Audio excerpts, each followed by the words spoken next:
The Senate Committee on Health, Education, Labor, and Pensions will please come to order. As we start, I was amazed that C-SPAN's not here. I thought, could there be a better committee hearing than this one today? We're here, and I say that because maybe it's only I as a physician, but I understand the importance of this hearing. In my career, I graduated from medical school in 1983.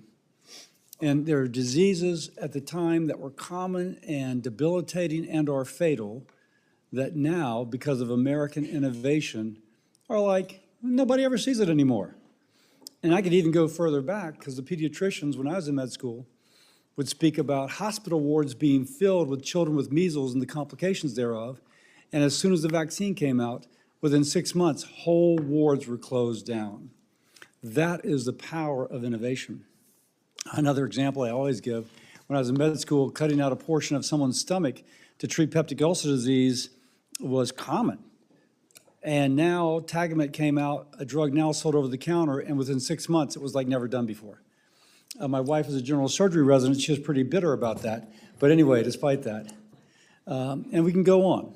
There's now treatments for obesity, Alzheimer's, malignant melanoma, other conditions before untreatable, cures for hepatitis C, spinal implants made with 3D printing, tests to detect diseases faster, other interventions to improve patients' outcomes.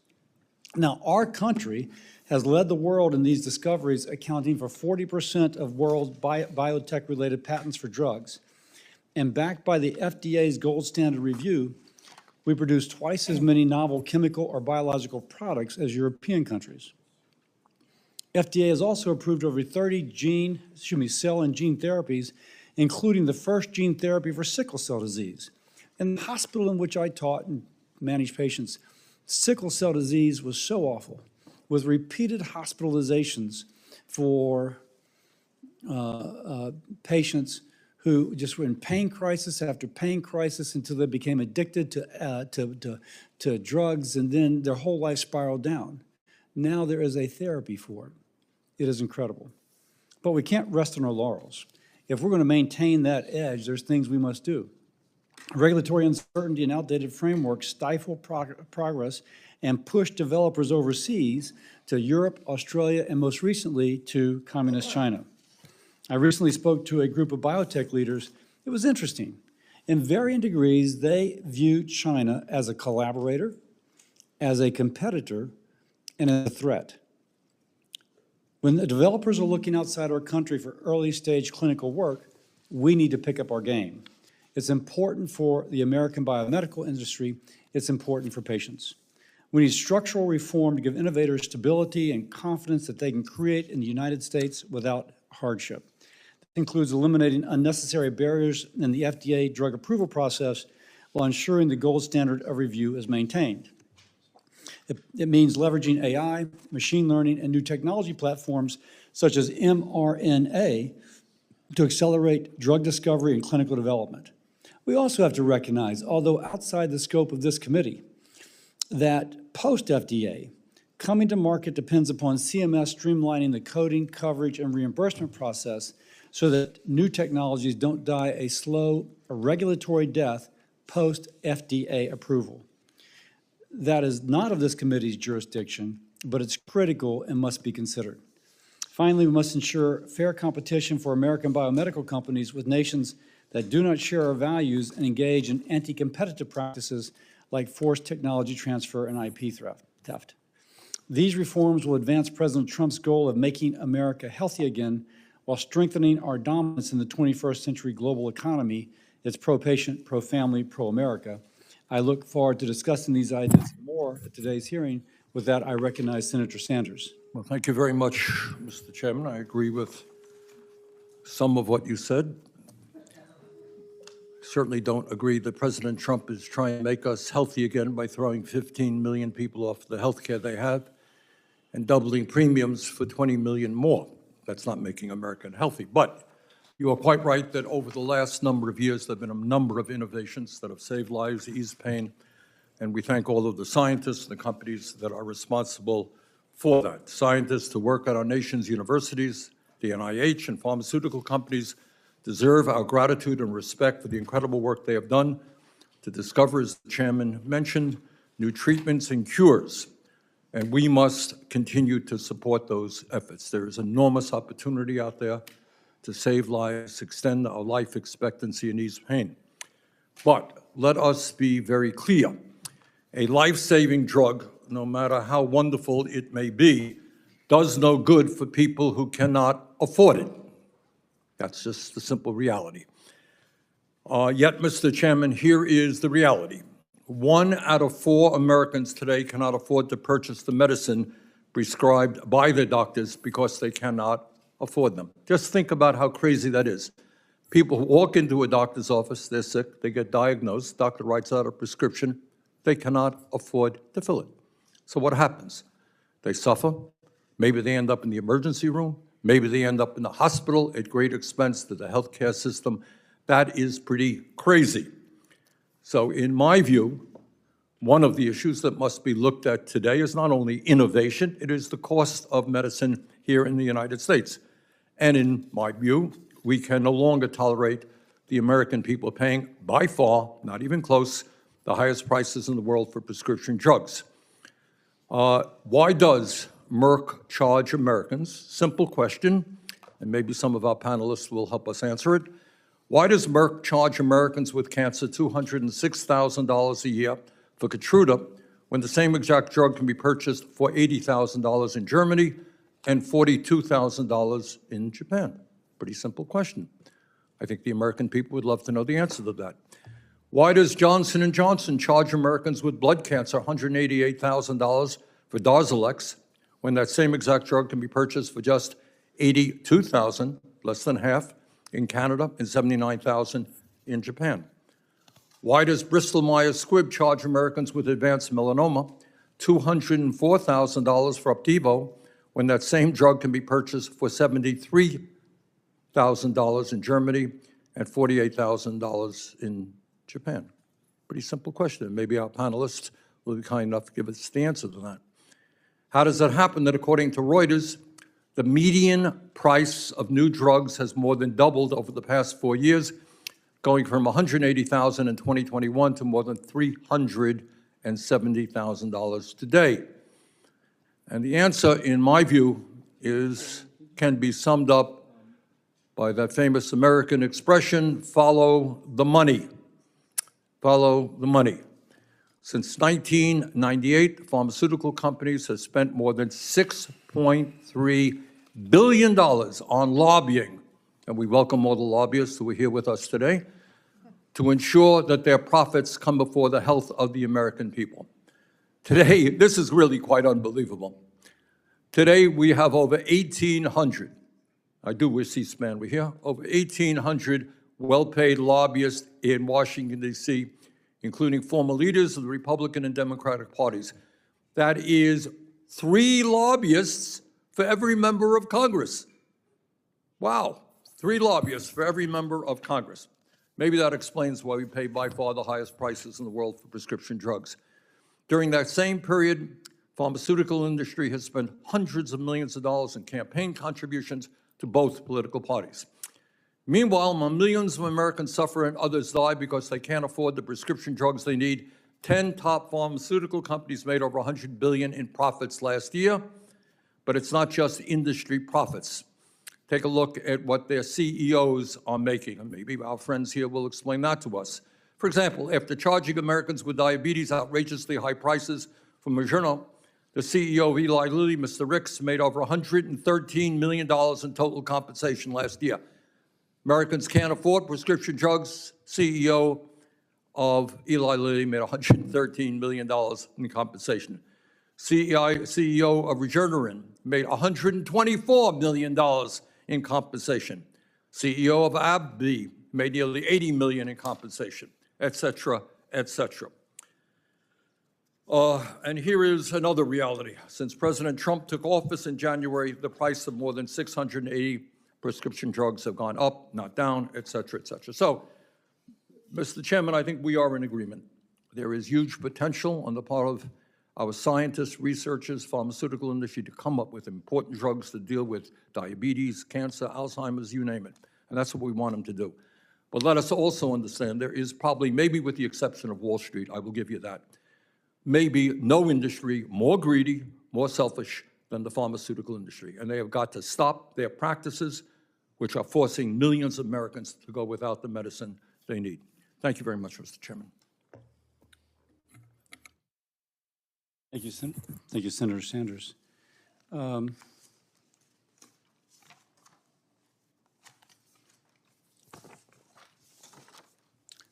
We'll join by our witnesses today. I'll introduce each of them just before their testimony. First is Mr. Lowell Schiller, non-resident senior scholar at the USC Schaeffer Center for Health Policy and Economics. He's an FDA policy expert who, prior to his post at USC Schaeffer, held senior leadership positions at the FDA from 2017 to 2020, most recently as the Principal Associate Commissioner for Policy. He's also a former HELP Committee staffer. Welcome home.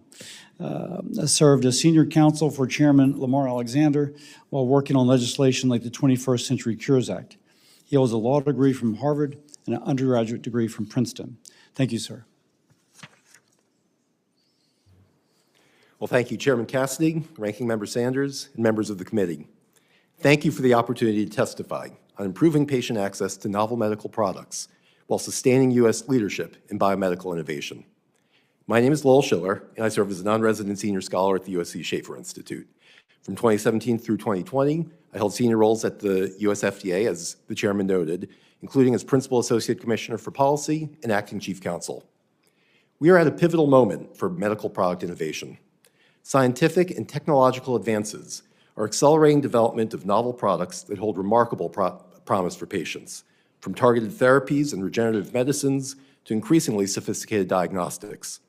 And modern development tools can help bring products to market faster and at lower cost, while meeting the same regulatory standards for safety, effectiveness, and the protection of human research participants. To fully realize these opportunities, FDA must maintain a modern regulatory ecosystem that enables innovative products to reach patients efficiently without compromising scientific rigor. As technology evolves, FDA must evolve with it. When it doesn't, we risk needless uncertainty about how products will be reviewed, which means more risk of late-stage product failures and less investment in advanced technologies. FDA has made progress over the last decade. That includes delivering on congressional mandates in the 21st Century Cures Act and other legislation. But there's still much to be done. First, FDA can facilitate more use of advanced evidence generation techniques. For example, innovative trial designs and sophisticated uses of real-world data. FDA's pilot programs and guidance documents have laid the groundwork by helping explain when and how these techniques can be used appropriately. There's no one silver bullet. These are tools in a toolkit. Each one has its own uses and, frankly, its own challenges. But deployed as appropriate and using scientific best practices, they can make our R&D infrastructure more efficient. We're still early in adoption. The next steps are for FDA to expand its programs and refine its policies to address emerging pain points, issues around data formatting, and FDA's review of patient data, or regulations that need updating to accommodate approaches like decentralized and community-based trials. Second, FDA can do more to support the development of treatments for rare diseases, where traditional trials often are not possible due to small patient populations, uncertain disease progression, and many other factors. The agency could be more systematic about innovative approaches and endpoints, and could be doing more to advance promising tools, like using historical or real-world data when it isn't feasible or ethical to randomize patients into a control group. And FDA can promote scalability by streamlining review in the drugs and biologics centers when products share a common technology, or when a product can be individualized in the course of care. Third, FDA can modernize its internal processes to facilitate more innovation. The agency is already building infrastructure to apply AI and advanced computing in product reviews. With refinement and appropriate guardrails, this offers the opportunity to make reviews more efficient, predictable, and higher quality. FDA can also update processes to improve confidence in the accelerated approval pathway, which has enabled earlier access to over 300 drugs for serious and life-threatening conditions, about half of which have gone on to be converted into traditional approvals. This includes increasing procedural transparency and leveraging more real-world data to improve follow-through on confirmatory trials, which would help address challenges like retaining study participants. Finally, FDA can update regulations to make operating in the United States more globally competitive, particularly in areas where we've seen the most offshoring, like manufacturing and early-phase clinical research. The current manufacturing regulations were written for conventional technologies and can create uncertainty that makes it harder to deploy advanced manufacturing techniques in domestic facilities. There are also opportunities to streamline requirements for early-phase research while maintaining protections for human subjects so that research in the United States can get off the ground faster. With reforms like these, we can ensure that our country's mature regulatory system continues to instill confidence in novel products and remains a competitive advantage for the United States. And we can ensure that patients are able to benefit from the remarkable innovations that our biomedical industry is advancing. Thank you for the opportunity to testify. I look forward to your questions. Thank you, sir. Next is Mr. John Crowley.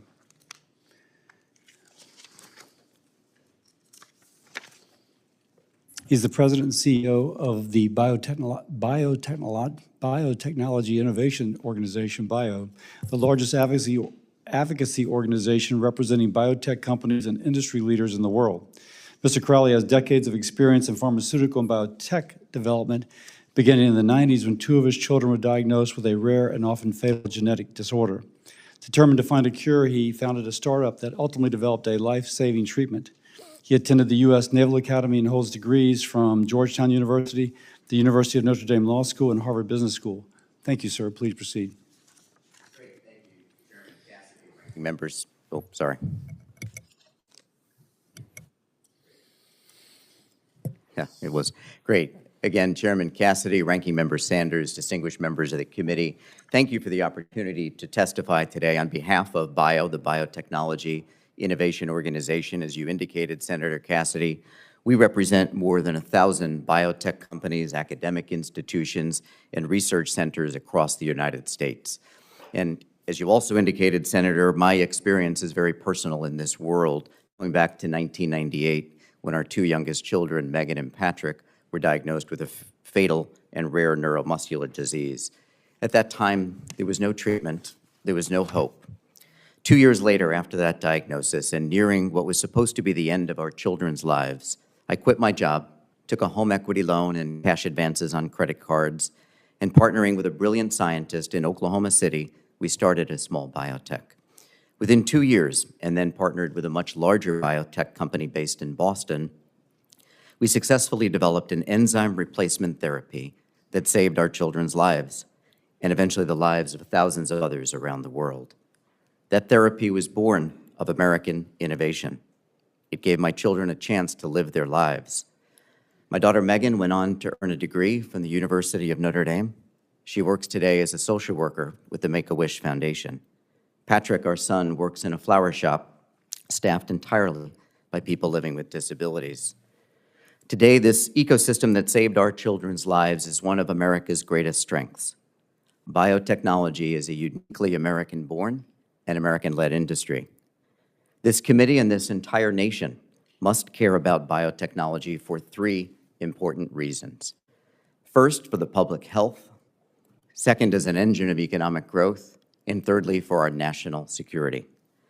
America's biotechnology companies today have hundreds of experimental medicines in clinical studies and thousands more in earlier stages of research, each with the promise to extend and enhance human life, to alleviate suffering, to give those with illness or disease a better quality of life, and a chance to have more time with the people they love.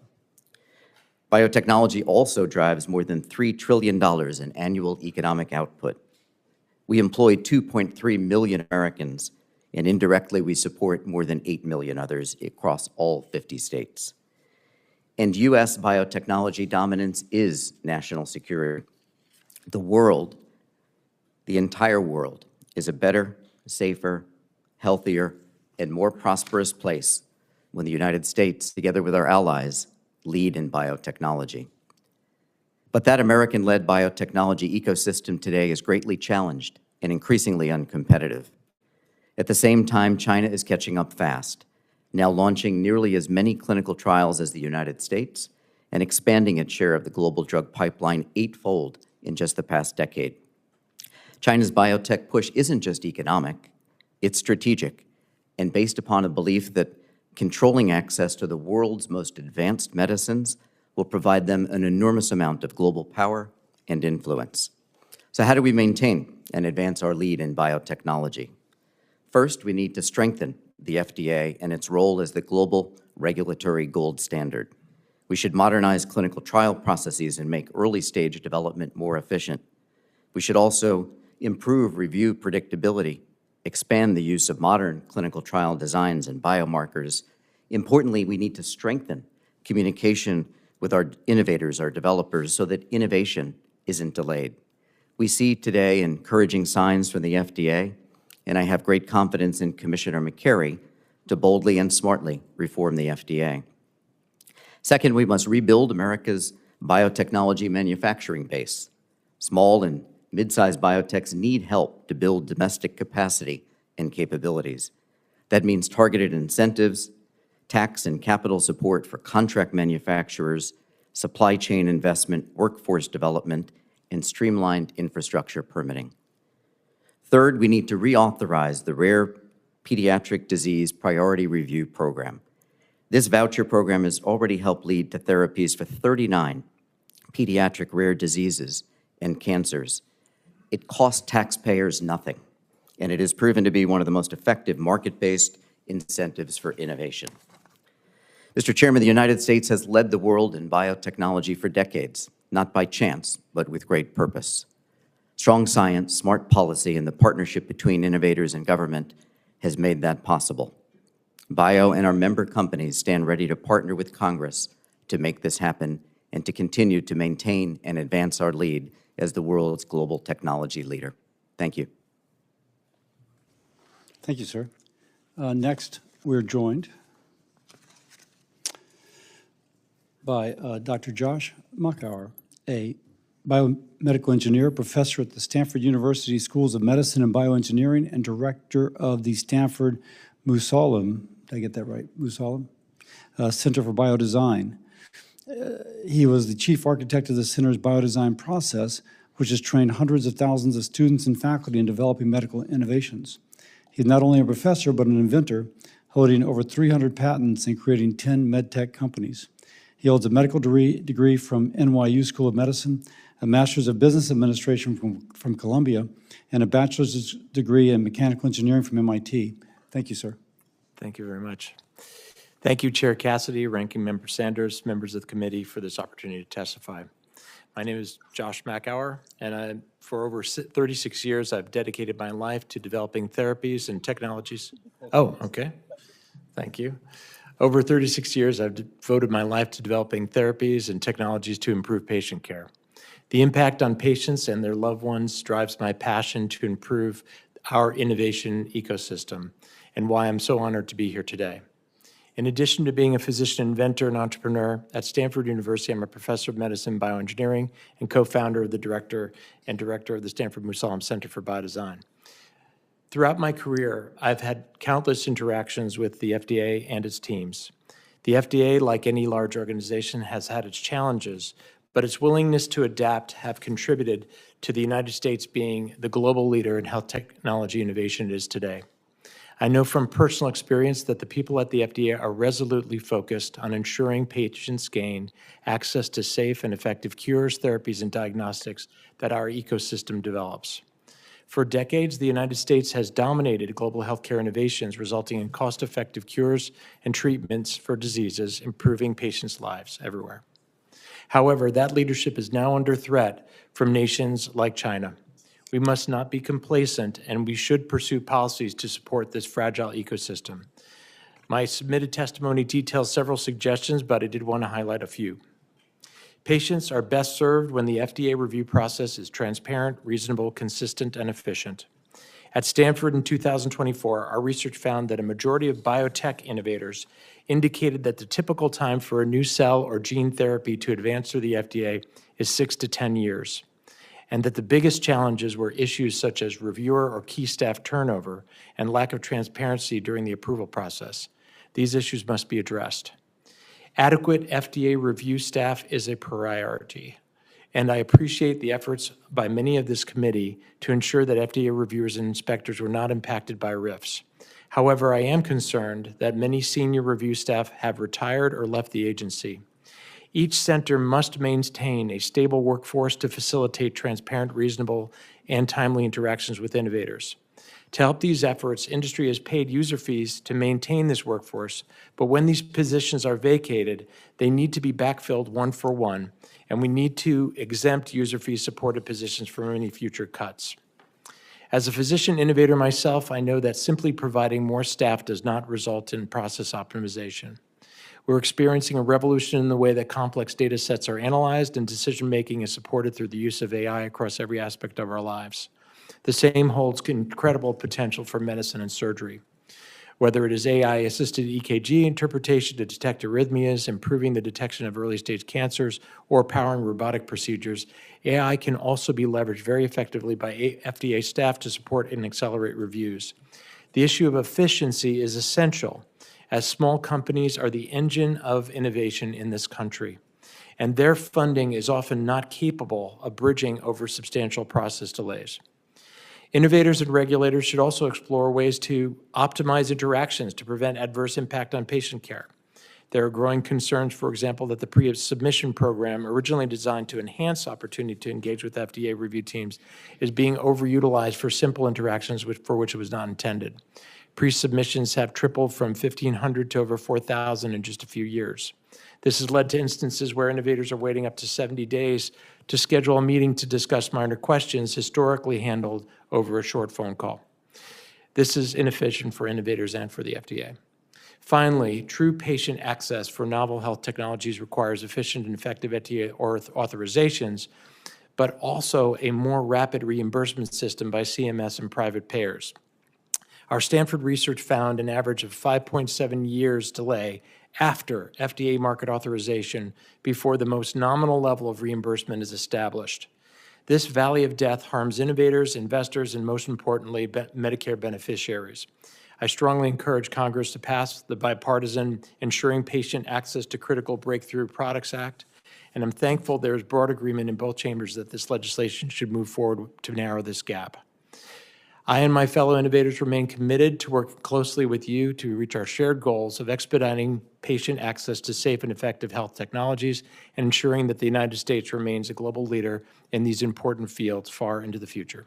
Thank you very much, and happy to answer questions. Thank you, sir. I defer to Senator Sanders to introduce his witnesses. Thanks very much. Our first witness is Dr. Aaron Kesselheim, who is a professor of medicine at Harvard School of Medicine and Brigham and Women's Hospital. Dr. Kesselheim's research focuses on drug pricing, FDA regulation, and pharmaceutical policy. Dr. Kesselheim, thanks very much for being with us. Thank you. Chairman Cassidy, Ranking Member Sanders, members of the committee, my name is Aaron Kesselheim, and I lead the program on regulation, therapeutics, and law at Harvard Medical School. Thank you for inviting me to speak at this hearing on how to promote transformative biotechnology innovation in the U.S. One of the primary ways the U.S. has assured a vibrant pipeline of essential biotechnology products is through high levels of public research funding through the NIH and other federal sources. Take CAR-T treatments for various forms of cancer like Kymriah. It arose from scientists at Penn and other places and only came to Novartis late via licensing agreements. We found that over $100 million in NIH grants contributed to development of the Yescarta CAR-T for lymphoma. All FDA-approved gene therapies to this point can be traced to academic research institutions or their spin-offs that develop key know-how in underlying biotechnologies. Luxturna for blindness was based on key work at CHOP, Penn, Cornell, and Florida. The federal government catalyzed new sickle cell disease treatments with viral vector technology from the NIH and CRISPR technology invented at academic institutions. We found that about 42% of recent new biologic drugs had late-stage reliance on public funding. Despite this track record, the current administration has severely undercut NIH funding and targeted universities where these innovations arose. Despite all these successes, the health budget for 2026 includes a 40% cut for NIH. At this level, one model found that an enormous number of drugs, 1 in 8, might not have been discovered over the last 20 years. But the final decision on these matters should be up to you. Congress must reestablish the normal flow of research funding before the U.S. scientific establishment and a new generation of innovative biotechnology treatments is irreparably damaged. Another way Congress can support transformative impact of biotechnology innovation is by making sure that innovation is available to patients who need it, which requires reasonable prices. In this context, the IRA offered important relief by allowing Medicare to directly negotiate prices of certain drugs, just as the government negotiates or sets prices for every other product it purchases. But the IRA only applied to drugs many years after they're FDA approved. Still, it has secured in its first year real, useful price reductions that will affect large numbers of people.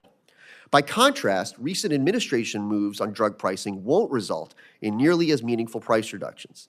For example, the administration announced secret deals with some drug companies in which they promised, without providing any details, to introduce future drugs at prices comparable to those in other countries.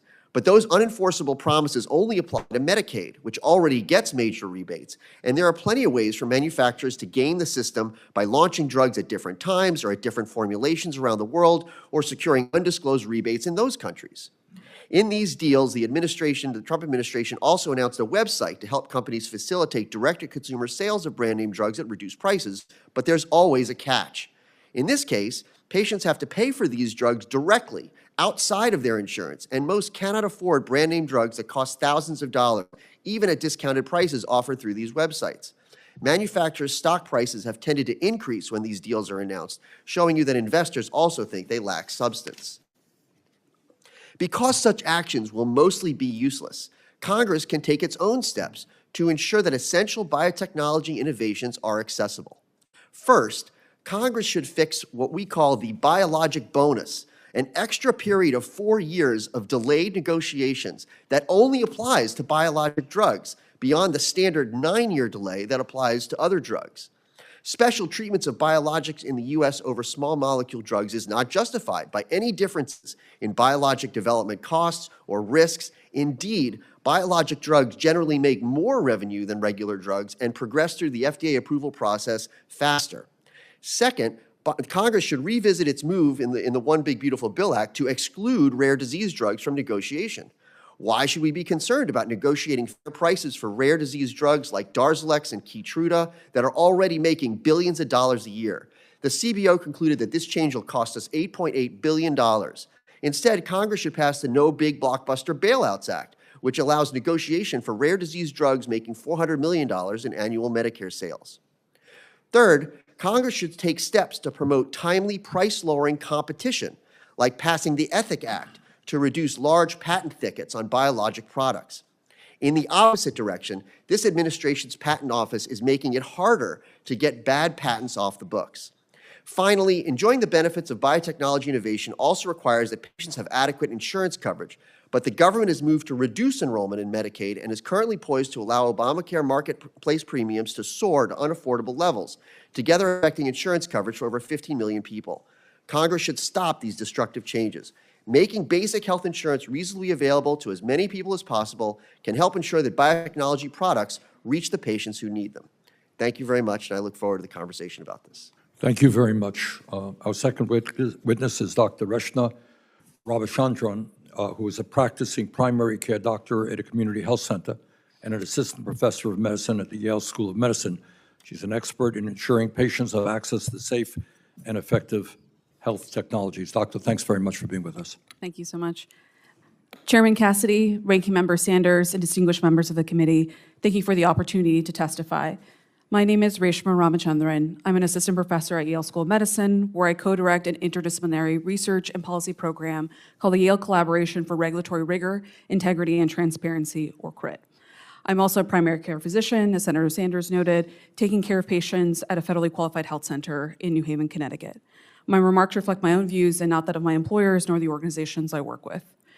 Based on my research examining how drugs, medical devices, and other products are regulated and covered, I have detailed specific solutions in my written testimony for Congress and federal health agencies, including the FDA, to consider that would help ensure patients receive timely access to truly effective, safe, and affordable treatments. However, this future where we can work together to deliver life-saving cures to patients is being threatened by our present reality. In the past week, several of my patients have urgently shown me notices that they've received announcing significant increases in their health insurance premiums. Too many of them, including those who have multiple chronic conditions requiring regular visits with me and their specialists, as well as multiple prescriptions, are either considering or have decided to forego health insurance due to these premium price hikes. These price shocks have not just affected my patients who receive coverage through the ACA marketplace, but also others who are employer-sponsored health plans and are seeing premium increases due to the rising cost of prescription drugs and other health services. With the continued shutdown of the federal government and expiration of critical health provisions, Medicare patients in our clinic can no longer receive covered telehealth services. I see the harmful consequences of all of this in my patients, those who are increasingly rationing their care, and conversely, those who are asking me to prescribe a bulk set of refills in anticipation of losing their healthcare coverage. My patients with chronic conditions that require frequent monitoring and adjusting of their treatments through our monthly telehealth appointments, but cannot walk or move without great difficulty, are now asking their family members if they might be able to borrow money to pay out of pocket for a telehealth visit out of desperation. In considering the future of biotech, one thing has become clear. New biotechnology discoveries will be of no use to my patients or any patients if they are unable to afford them. Under the Inflation Reduction Act, Medicare for the first time was granted the authority to negotiate lower drug prices for older and disabled adults, effectively setting a price benchmark for other health plans. Medicare can now consider therapeutic value, how meaningfully beneficial treatment is in negotiating a fair price for patients. As FDA increasingly leaves unanswered for patients and their doctors whether treatments work or are safe at the time of approval, Medicare's ability to negotiate could serve as an incentive for manufacturers to generate robust evidence of a drug's therapeutic value and compare its benefits and harms to other available options. This would not only help U.S. patients receive a fair price, but it would also incentivize better innovation. And when drugs are proven to be meaningfully beneficial for patients, we as doctors will prescribe them. However, now the ongoing crisis related to access and affordability has only been worsened. Rather than strengthening Medicare's negotiation authorities, Congress has passed legislation to further exempt or delay negotiation for even more drugs approved for rare diseases. For example, price negotiations for Jakafi, approved for rare bone marrow cancer and other non-rare blood conditions, are delayed until 2028. In 2023, Medicare spent over $138,000 per patient on this drug. Medicare patients will have to pay 25 to 33% of the drug's claim cost, or approximately $2,100 per prescription fill. The impacts of perpetuating high drug prices are not only on patients, but also on our healthcare system. The Congressional Budget Office predicts that these new negotiation exemptions and delays will cost Medicare and thus taxpayers up to $8.8 billion over the next decade. Proposed fixes in the form of backroom deals between the administration and brand name pharmaceutical companies will also fail to lower drug prices for the majority of patients. Platforms that directly sell select branded prescription drugs at reduced list prices will be of no use to patients with limited fixed incomes and those facing a loss of health insurance coverage.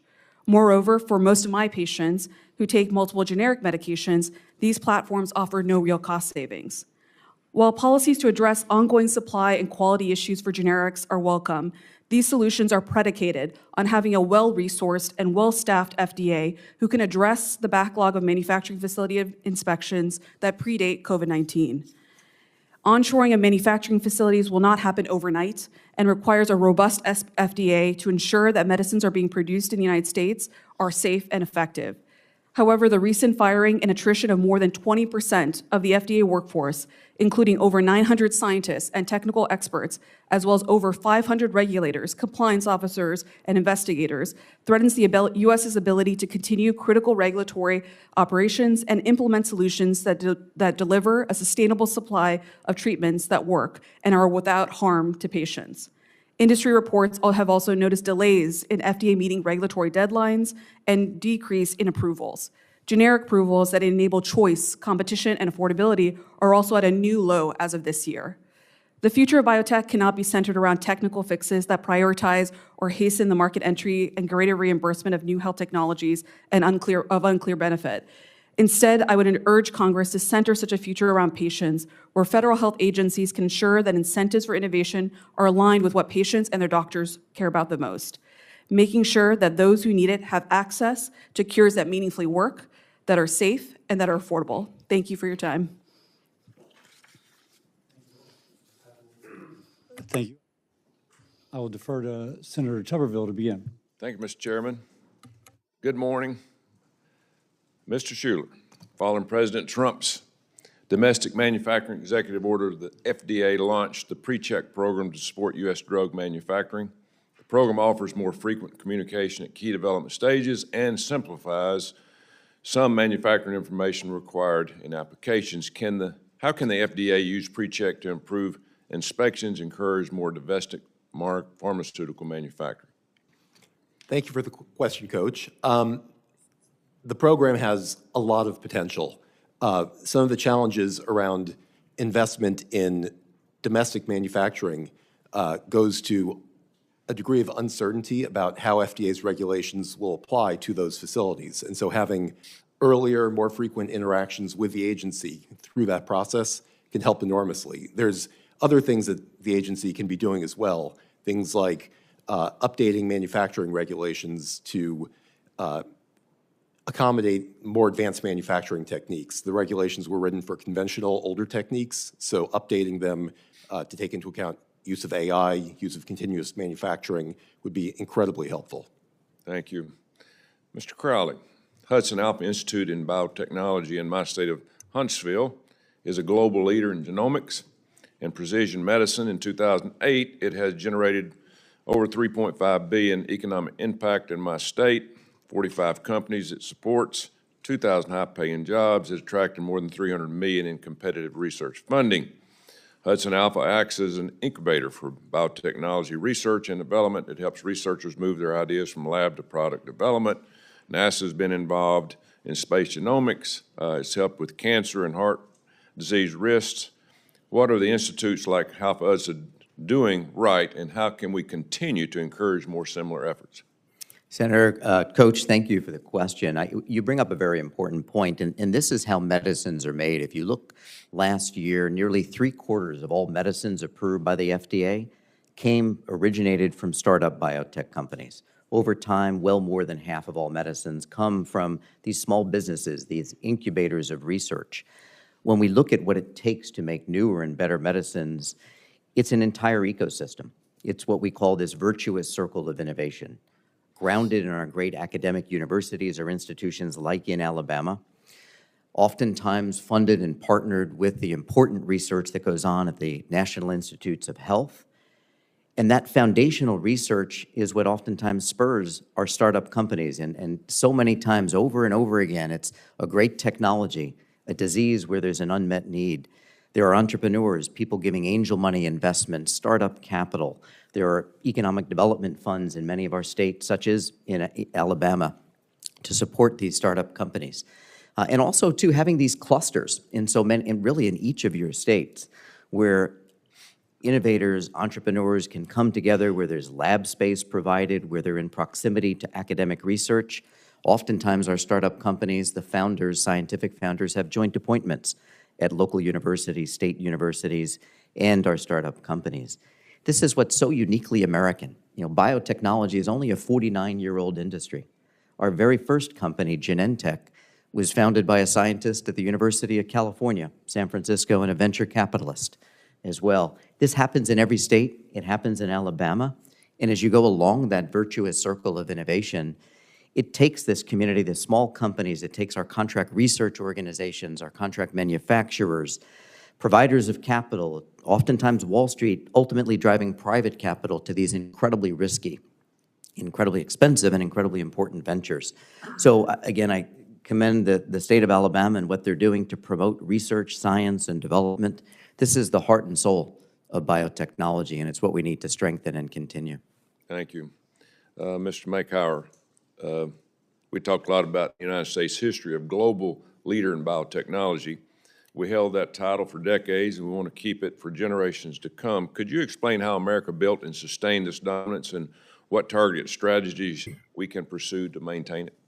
Absolutely. Thank you for the question, Senator. Most importantly, we need to remove unnecessary delays. Efficiency through the process is absolutely key, as most of these innovations are coming, as John Crowley mentioned, from small companies that rely on venture capital and a very short timeline to be able to achieve their goals. So by improving the process and shortening it, allowing it still to be as rigorous, but removing inefficiencies, that's one of the primary ways we can do it. Thank you. Thank you, Mr. Chairman. Senator Sanders. A lot of questions, limited time. So I'd appreciate brief answers, please. 1 out of 4 Americans cannot afford the prescription drugs their doctors prescribe. Do any of you have information as to how many thousands of Americans a year die because they cannot afford the outrageously high prices of American prescription drugs? Mr. Schiller, do you know how many thousands die? I don't have that statistic. Mr. Crowley? I don't know, Senator. Dr. Makower? No, Senator. Dr. Kesselheim? Dr. Ramachandran? Okay. Let me, the theory is, well, let me ask Mr. Crowley a question, if I might.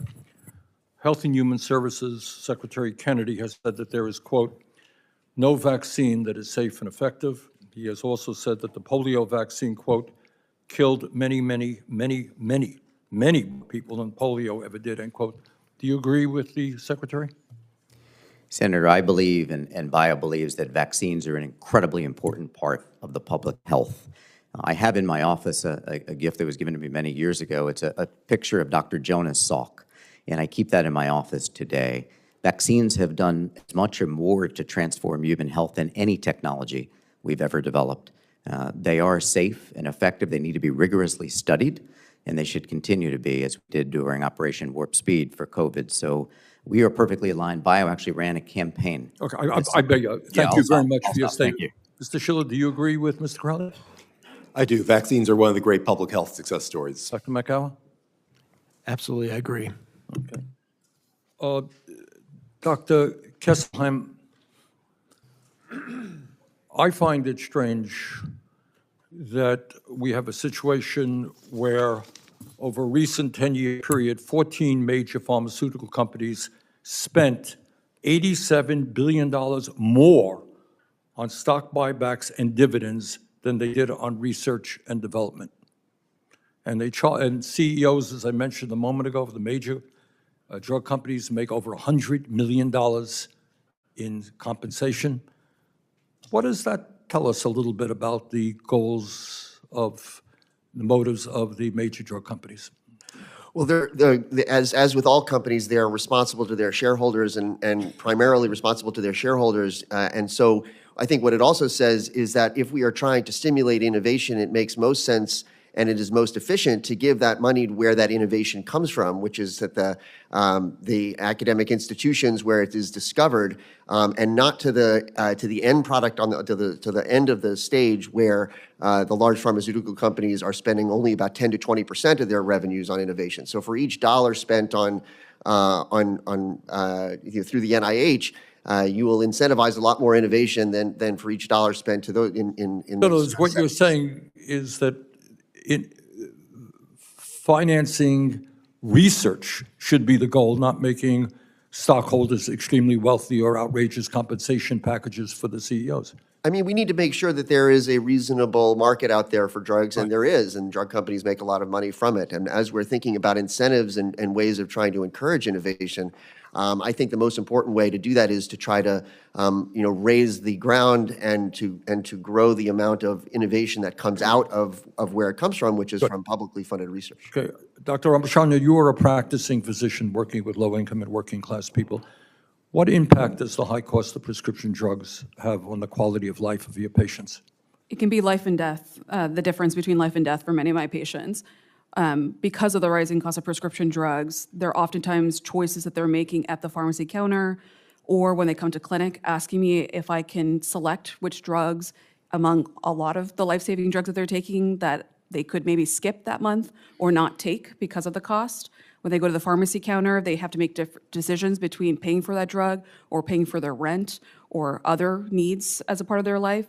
So it has made a huge difference. And oftentimes what it's led to is people showing up to the hospital because of delayed care, because of not treating their conditions, and sometimes even death amongst my patients.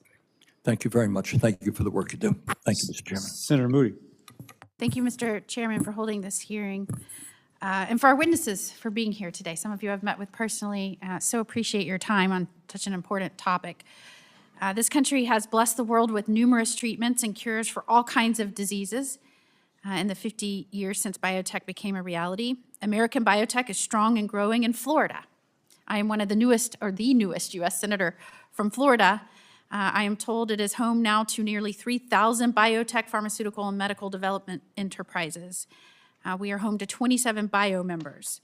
Immune Bio, based in Boca Raton, is a new biotech focused on developing 2 new drugs, one novel therapy to treat Alzheimer's and another to treat an ultra-rare pediatric skin inflammation disease.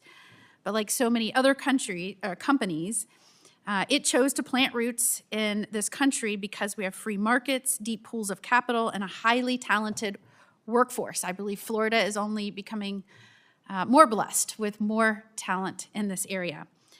So we've seen progress from startups having multiple drugs heading into phase 3 trials, and that demonstrates how small science-driven companies can drive significant progress for patients with nothing else that can help.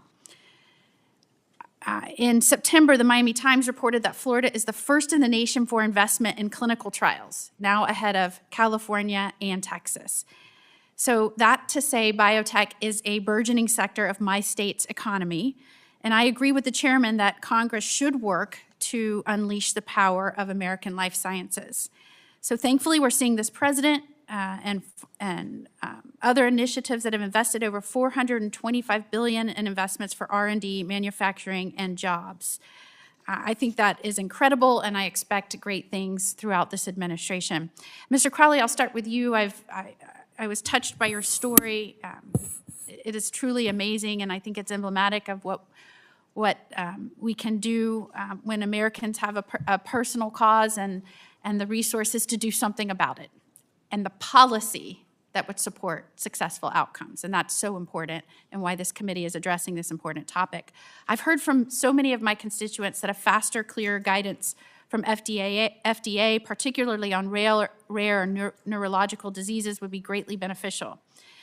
They've told me that additional support for accelerated approval pathways could contribute to huge breakthroughs for patients. Makower recently announced the FDA's intent to establish a new conditional approval pathway for drugs, which could further empower biotech to bring a greater diversity of cures to patients suffering with rare disease. How do you believe, well, what is your opinion on that announcement, and how do you believe that we as Congress can make constructive changes at FDA to empower biotech and bring more breakthrough therapies to market? Great. Senator Moody, thank you for your question, and thank you again for everything in the state of Florida. When our children were originally diagnosed, one of the first centers we went to all the way in Florida from where we lived in New Jersey was Shands Medical Center. So you've got the right ecosystem, the right environment. Years ago, Well, it's the University of Florida. The University of Florida, yes. Go Gators. Go Gators. My school, but I'm just saying that. You know, Senator, you're absolutely right. When we got into this world, The senator is out of order. He always does that to me. I'll throw in a Go Irish. So, Senator, you're absolutely right. When I came into this world, all we focused on was science, medicine, technology, raising capital.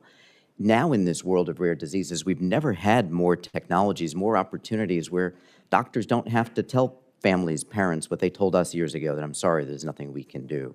There are a range of options. Most of our challenges now are man-made, including regulatory. And we need to modernize. We need to strengthen the FDA. We don't want lower standards. We don't want them to approve everything. There are advanced regulatory tool sets, biomarkers, surrogate endpoints, adaptive clinical studies, Bayesian statistics. What we need is an FDA that's modernized, strengthened, and that uses the entire tool set and looks at every disease and every proposed molecule through a risk-benefit assessment. Nothing is without risk, but take a look at each of these diseases, particularly in the rare diseases. So we're seeing very positive moves toward that, the creation of the Rare Disease Innovation Hub, other moves that I think we'll continue to see from the commissioner. So we've provided some ideas, and we'll continue to work with the FDA on that, but it's incredibly important so that we get as many therapies to absolutely everybody in need as quickly as possible. Thank you, Mr. Chairman. Senator Murray. Thank you, Mr. Chairman. As we talk about this really important topic of future of biotech, I think it's important to note that since President Trump took office and Secretary Kennedy was confirmed, the Trump administration has terminated $2.3 billion in life-saving research that was funded by the NIH. They tried to cut billions more from our medical research labs in every state by illegally implementing a new indirect cost policy. They proposed gutting the NIH budget by 43%. That's about $20 billion. They've laid off thousands of scientists and grant administrators at NIH and across HHS. They have slowed the FDA's review of drugs and medical products by firing thousands of staffs at the agencies, and they have halted more than 100 clinical trials that were working on discovering promising new treatments and cures. So it seems to me that this administration has declared war on public health, and those examples are just a few of many. So Dr. Kesselheim, I wanted to ask you, does canceling more than 5,000 NIH grants on everything from cancer to Alzheimer's disease increase or decrease American competitiveness in biomedical research and innovation? It substantially decreases it because those, we will lose the competitive battle that we have with academic institutions and research institutions in other countries if we don't continue to have that level of support and more that we need in this country. That the support for research at those centers that ultimately then lead to spin-off companies or other development. That's where we get our cures from, and we really need that in order to stay competitive with science that's going on around the world. Yeah, and I think that we should note that more than 99% of all new drugs approved by the FDA from 2010 through 2019 were actually built on a foundation of NIH-funded research. So it's pretty clear that our country's historical success that you've all talked about relied on a really strong pipeline from basic research through pharmaceutical development and our investments that we make here. Dr. Ramachandran, what do the administration's cut at NIH and FDA mean for pharmaceutical companies' ability to bring new treatments and treatment and medicine to patients? There's both a short-term and a long-term problem. Obviously, in the short term, you mentioned clinical trials being canceled. These are oftentimes kind of the late-stage development steps for us to be able to see, is a therapy potentially safe and effective for patients? And that is, not as happening as often, and there's been delays in terms of awarding also grants as well. And then the cuts you mentioned to FDA is causing real-time effects in terms of getting new therapies reviewed in a timely manner, much less approved. So that means treatments potentially that are safe and effective that are not reaching patients. On a long-term perspective, NIH is the agency responsible for the foundational research that leads to the startup companies that Mr. Crowley was talking about, that other senators have also mentioned before, that have come across various states as well. And that is really kind of the catalyst for innovation in the first place. If we don't have that sort of investment in NIH, in 5-10 years down the line, we're not going to be seeing new treatments that are going to be transformative for our patients. And we've heard from the biotech industry, they do not have the resources to make up for any sort of shortfalls from the NIH, nor do they have the compulsion to do so because they have shareholders who want to see short-term returns, right? It's not a 10-year pipeline for them that they're looking at. They're looking for returns in 1 to 5 years, typically. On top of that, our trainees that we're seeing in our academic institutions in particular are leaving the United States to go to other countries because they are not seeing opportunities both in the public sector and academic institutions to continue this research, much less in also the private sector. There have been huge job cuts also there as well. Thank you. And Mr. Crowley, I wanted to ask you that first of all, thank you for sharing your family's personal experience. That was I think a story many of us need to remember, that these investments that we make pay off for individuals, and we cannot ignore that. I hope everybody recognizes that. I wanted to ask you specifically because NIH operates the Rare Disease Clinical Research Network, and their chaotic policy changes and firings of more than 1,600 scientists and grant administrators at NIH has upended many of the clinical trials. Researchers are now hearing they may not be able to reapply for some of this funding for more than 5 years from now.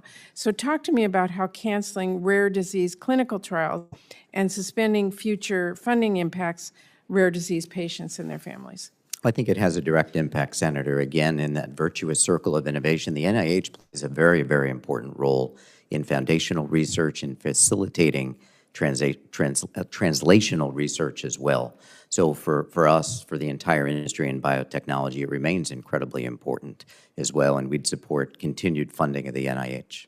Well, thank you. I am out of time, but Mr. Chairman, I think we all need to, as members of Congress, recognize we have a responsibility here to fund those critical agencies and not decimate the future with these layoffs and mass firings and losing the funding. I'll mention that to the ranking member of the Appropriations Committee. Thank you, and everybody else who votes. Thank you. Senator Hawley. Thank you very much, Mr. Chairman. Thanks to the witnesses for being here. Dr. Ramachandran, I'd like to start with you if I can, and I want to come back to this topic about the price of prescription drugs and the availability of prescription drugs. I note that you're both a researcher, professor, and also a clinician, a primary care physician, so you have up close and personal experience with this. Let me just throw out some statistics that caught my eye and get your reaction to them. Between 2010 and 2021, the United States lost 26,000 independent pharmacies. 45 million Americans now live in pharmacy deserts where there is no pharmacy, local pharmacy, or any pharmacy within driving distance. That includes in my home state of Missouri. You know, Missouri, we've got 2 entire counties that have 0 pharmacies of any kind. 0. 2 whole counties. CVS, I note, this year announced plans to close 271 retail stores. Walgreens says over the next 2 years it will close 1,200 stores. So we're seeing mass consolidation. 3 companies, I think, control 80% of U.S. prescription drugs. What's the effect on patients from this mass consolidation and lack of access? It's devastating. I'll say I've personally seen this with my patients where they're having to either figure out how to drive an hour or 2 hours even farther away to be able to pick up prescription drugs, especially for things that are emergent, like an asthma inhaler in particular. And this has just caused devastating effects and sometimes have landed them in the hospital or even worse. So it's definitely a huge problem, and also, results of, as mentioned, the consolidation, the various stakeholders that are not being regulated, that there's not proper oversight over, including pharmacy benefit managers, as well as the pharmaceutical companies that enable incentives for those entities as well. We have a huge problem with our pharmaceutical supply chain in terms of who's controlling access, price, and availability of these medications. Let me just ask you about that point because I think it's so important. Let's just stick on PBMs for a second. Is it a good idea, do you think, to allow PBMs to buy up independent pharmacies and other pieces of the medical supply chain? I mean, should PBMs be purchasing pharmacies and purchasing doctors' practices in some cases and purchasing hospitals or merging with hospitals? Is that kind of consolidation across vertical consolidation across the medical supply chain, is that a good thing for patients? No, and we know this from various studies, including studies that we've conducted looking at patient outcomes. When that has occurred, outcomes on patients are worse. If outcomes were for patients were actually better in terms of access, quality of care, and things like that, we would be having a different conversation. But instead, we're seeing the opposite. And in particular, it's because they're prioritizing kind of bottom lines. What can they do to be able to maximize profit instead of actually thinking about patient outcomes? Let me read to you from a recent news article about private equity and their entry into the healthcare system. Here's a quote: "When private equity enters healthcare, closures are not side effects, they're the business model. Extracting value for investors comes at the cost of extracting access from patients." It seems like to me one of the big problems we have in our health system today in the United States is we've got a lot of companies and corporations who are rapidly consolidating, and they're strip mining the American health system for their profits, but not for the good of patients. So prescription drug prices keep going up, up, up. Access to those drugs continues to decline. So what are some prescriptions you would give us as policymakers to address these problems?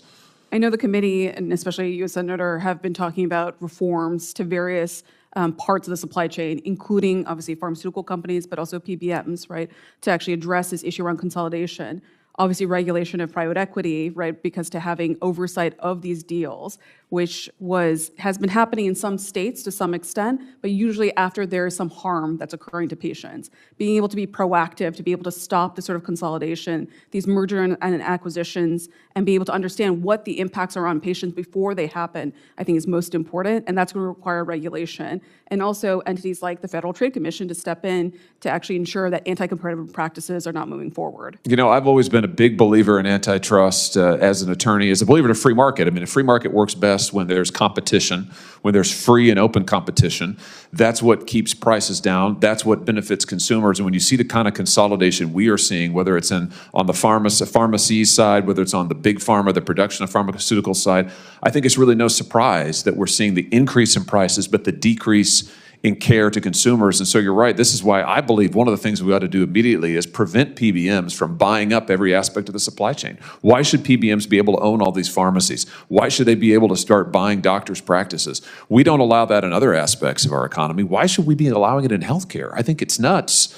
And I think it's time we actually, in our competition policy, started putting patients first. So thank you for the work you've done on this. Thanks for the rest of the panel, and thank you, Mr. Chairman. Senator Kim. Thank you, Chairman. Mr. Crowley, I'd love to start with you. Just a quick question here. Would you say that the U.S. right now is the leading country in the world when it comes to biotech?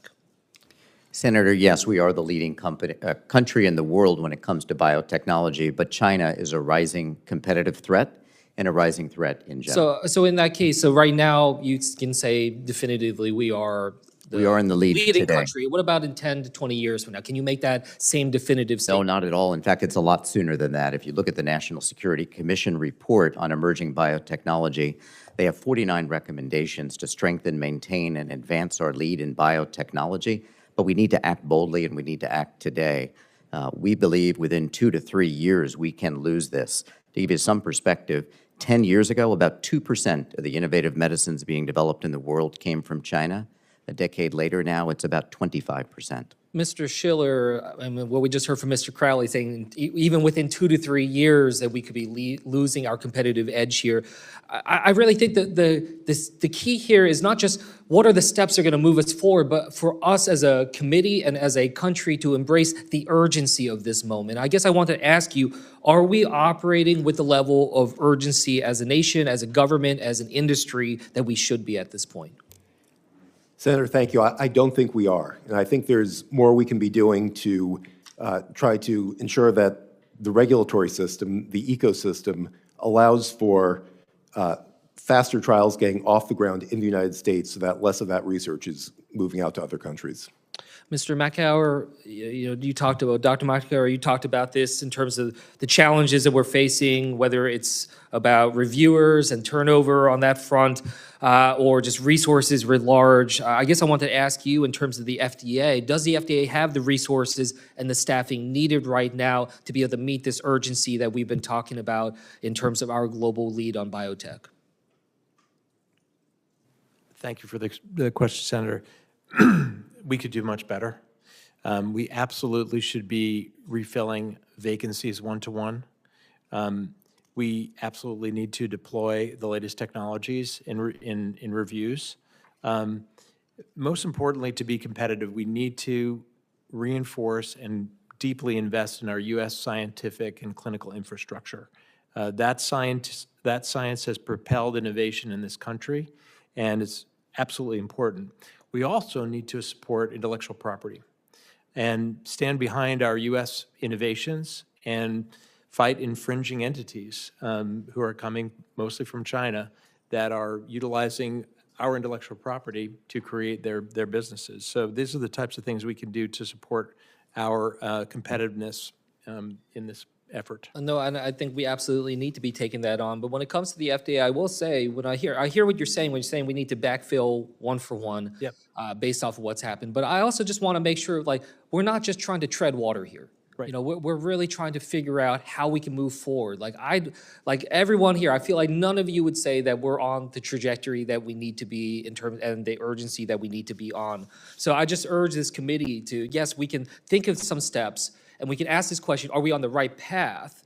And backfilling one-to-one, that can be part of it. But it's not just about are we on the right path, it's are we with the right velocity? that we're trying to be moving forward on. And, Mr. Schiller, just wanted to go back to you. I mean, one thing that could really unlock some of this velocity is about AI and utilizing that to be able to supercharge our research. What regulatory or statutory changes do you think are necessary to encourage the innovative use of AI? So the most exciting uses of AI in drug development involve reducing the time, the expense of drug discovery, and getting compounds into clinical trials.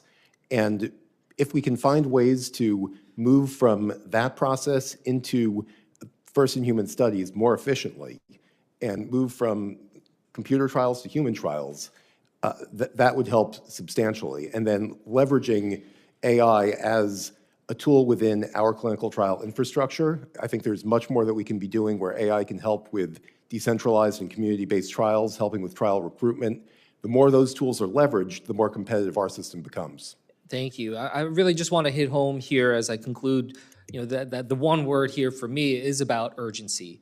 And I don't want to think about it just in terms of the urgency for economic gain or the urgency for geostrategic leadership.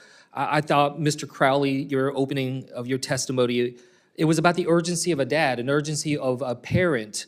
And I hope our nation moves with that same level of urgency and speed that we would as a parent trying to save the lives of our children. And this is really, sometimes it gets lost in this talk about just industries and whatnot. But what this really should be about is about saving lives and the ability for our country to save millions of lives around our country and around the world. And with that, I'll yield back. I defer to Senator Baldwin. Thank you, Mr. Chairman. I want to take the thread of what Senator Kim was just saying about the urgency of a parent caring for a child, and just note the moment that we're in right now in day 29 of a shutdown. And I thought you, Dr. Ramachandran, really helped bring out that the numbers of people that we're talking about who won't be able to afford their health insurance, and when they shop on Saturday, or when the opening period of shopping for Affordable Care Act marketplace plans, they're going to have a real shock. And I worry on both sides. I so support the biotechnology innovation that's going on across the country in my state. I'm going to talk about that with you, Mr. Crowley, in a moment. But we have an opportunity here to act, to bring some relief so that parents can afford to get health care for themselves and their children. And I just wanted to emphasize that. Now to the topic of today's hearing. Wisconsin is a national leader in biohealth, thanks to our investment in strong research institutions, advanced manufacturing, workforce training, and industry partnerships. According to the 2024 Wisconsin Biohealth Economic Impact Report, the industry supports about 141,000 jobs and generates over $37 billion in total annual economic impact. And because of the strong foundation in my state, in 2023, a consortium led by BioForward, a member of Bio, was selected as a regional tech hub focusing on personalized medicine and advancing the adoption of the next generation of theranostics. Mr. Crowley, in your testimony, you mentioned that each part of the biotech ecosystem is integrated and complex. And so I wonder if you could speak to the importance of funding programs like Wisconsin's Biotech Hub that deals with all of the ecosystem parts. It does. Thank you, Senator. Again, Wisconsin is one of our great states in biomedical research, as you indicated, anchored in great academic institutions and entrepreneurial mindset. So I think it's a great example for the United States and many of our other states as well. When it comes to funding, these state-funded programs that oftentimes complement private capital, also oftentimes complement federal capital, are incredibly important. When you're starting a company, it's a very risky environment, and capital markets wax and wane. So oftentimes these state funds can provide the capital where there's either failures in the capital market or the technology is simply too early. And if you look at Wisconsin, some of the therapeutic areas that you alluded to that they're developing are areas where they have expertise coming out. And that's one of the things you see with many states. Not everybody's trying to do everything. Some are experts in cell and gene therapy, again, coming from their entrepreneurial base, coming from their academic institutions. So yes, I think these are incredibly important programs and a part of the ecosystem, but important to recognize the vast majority of capital that goes into drug development is private capital. In April of this year, and you referenced this report, Mr. Crowley, the National Security Commission on Emerging Biotechnology released an action plan with a number of recommendations regarding the future of the field. And the report aims to ensure that the United States remains the global leader. We've seen this playbook before with China. They make the sector a strategic priority, and it can achieve global dominance in that space if left unchecked. We cannot let that happen with biotechnology, which is so critical to our public health and economic strength and national security, and for the moms and dads with children that they love so much. So can you expand upon the dangers of losing our global leadership role within biotechnology? And what would a world where China leads in biotechnology look like? I think it would be a very different world from the one we have today for the health and safety of our entire population. We need access to our medicines, so we need to think about where are they made. At the end of the day, Senator, I don't care where my kids' or grandkids' toys are made. I really care where our medicines are made. So we need to act with great urgency, as Senator Kim said, to look at biomanufacturing. Where are we making our medicines? How are they distributed? And ultimately, where is the research and development coming from? So this is incredibly important. We must win in biotechnology. We have the lead today. If we don't continue to act, it'll be a very different world. Thank you. Thank you, Mr. Chair. Great witnesses, great panel. A lot of agreement around this life cycle of innovation, beginning with research through the NIH and our research institutions, on to improvements in the validation and approval process, onto strategies that can increase production, especially production here at home. So I appreciate this. I'm very proud to represent Virginia, which is a leader in biotech research and innovation.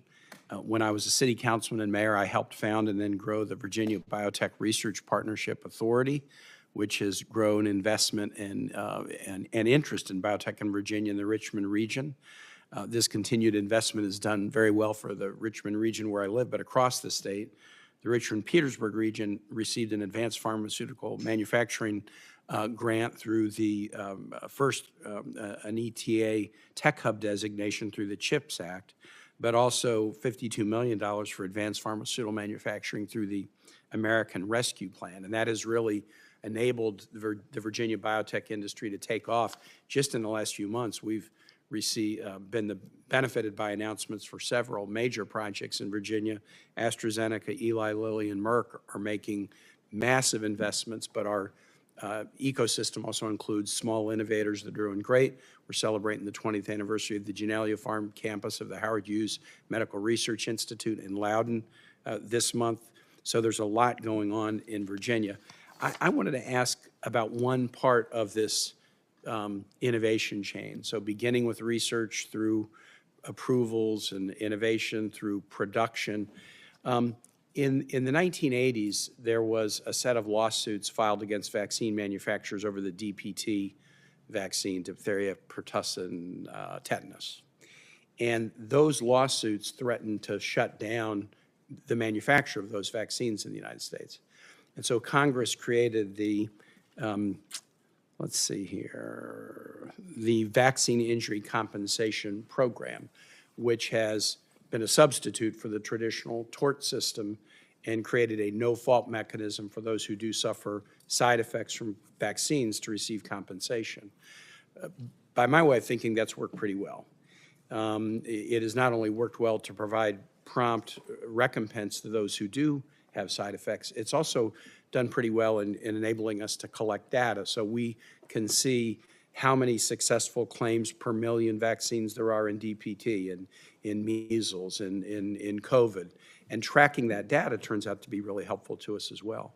I'm very worried that Secretary Kennedy has flirted with the idea of eliminating the program and restoring us to the status quo ante from the 1980s, where it's just like a litigation free-for-all against vaccine manufacturers.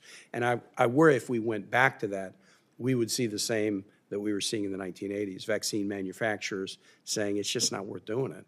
And then we would lose the ability to actually produce these vaccines here at home. I appreciate that there's uniform acceptance and support for vaccines, safe, reliable vaccines on this panel. How damaging would it be to the production of safe, reliable vaccines here on our home shores if we were to eliminate this vaccine injury compensation program? Dr. Ramachandran, I'll start with you. It would be disastrous. In particular, manufacturers are very sensitive to what, the government is asking for, right, what the regulations are. And so the market is really dictated in many ways, as many of us have talked about, by how government sets policies. And so the Vaccine Injury Compensation Program has provided that sort of security blanket for manufacturers to be able to safely proceed. If they anticipate any sort of disruptions to the market, either because of removal of the program, changes, to recommendations, changes to coverage in particular as well, they will exit the market. And so we're seeing right now across different states some efforts from manufacturers to say, can you make sure that we can still have a place to be able to provide vaccines for your constituents? But at a federal level, that has a much more broad impact and does not provide them security. And for patients, ultimately that means they won't have access to the vaccines that they need, and we will have too few choices to offer them, and the possibility of infections that we thought were gone coming back again, potentially. If I could ask, are there any other members of the panel who'd like to weigh in on the notion of what would happen if we eliminated the Vaccine Injury Compensation Program? Dr. Kesselheim. Yeah, I would say it would be extremely damaging. One of the special things about vaccines is that we need confidence in vaccines so that a large number of healthy people take vaccines to prevent the diseases from spreading and from infecting people who therefore, who have problems with their immune systems and can't take vaccines and are at risk for it. And so we really need there to be confidence in vaccines so that healthy people take them, and we need there to be a vibrant manufacturing supply of them so that there can be vaccines available to people who need them, and so that we can help prevent the diseases that the vaccines have been extremely helpful in preventing. I'm over time, but any significant disagreement among the other three panelists to what the first two witnesses have said? No, I'm in full agreement, Senator. It would be devastating. It would harm many, many people. The system has worked well. We should strengthen and preserve it. Great. Thank you. I yield back, Mr. Chair. Senator Hickenlooper. Thank you, Mr. Chair. Thank all of you for not just being here, but for all the work that you've done. Mr. Makower, let me start with you.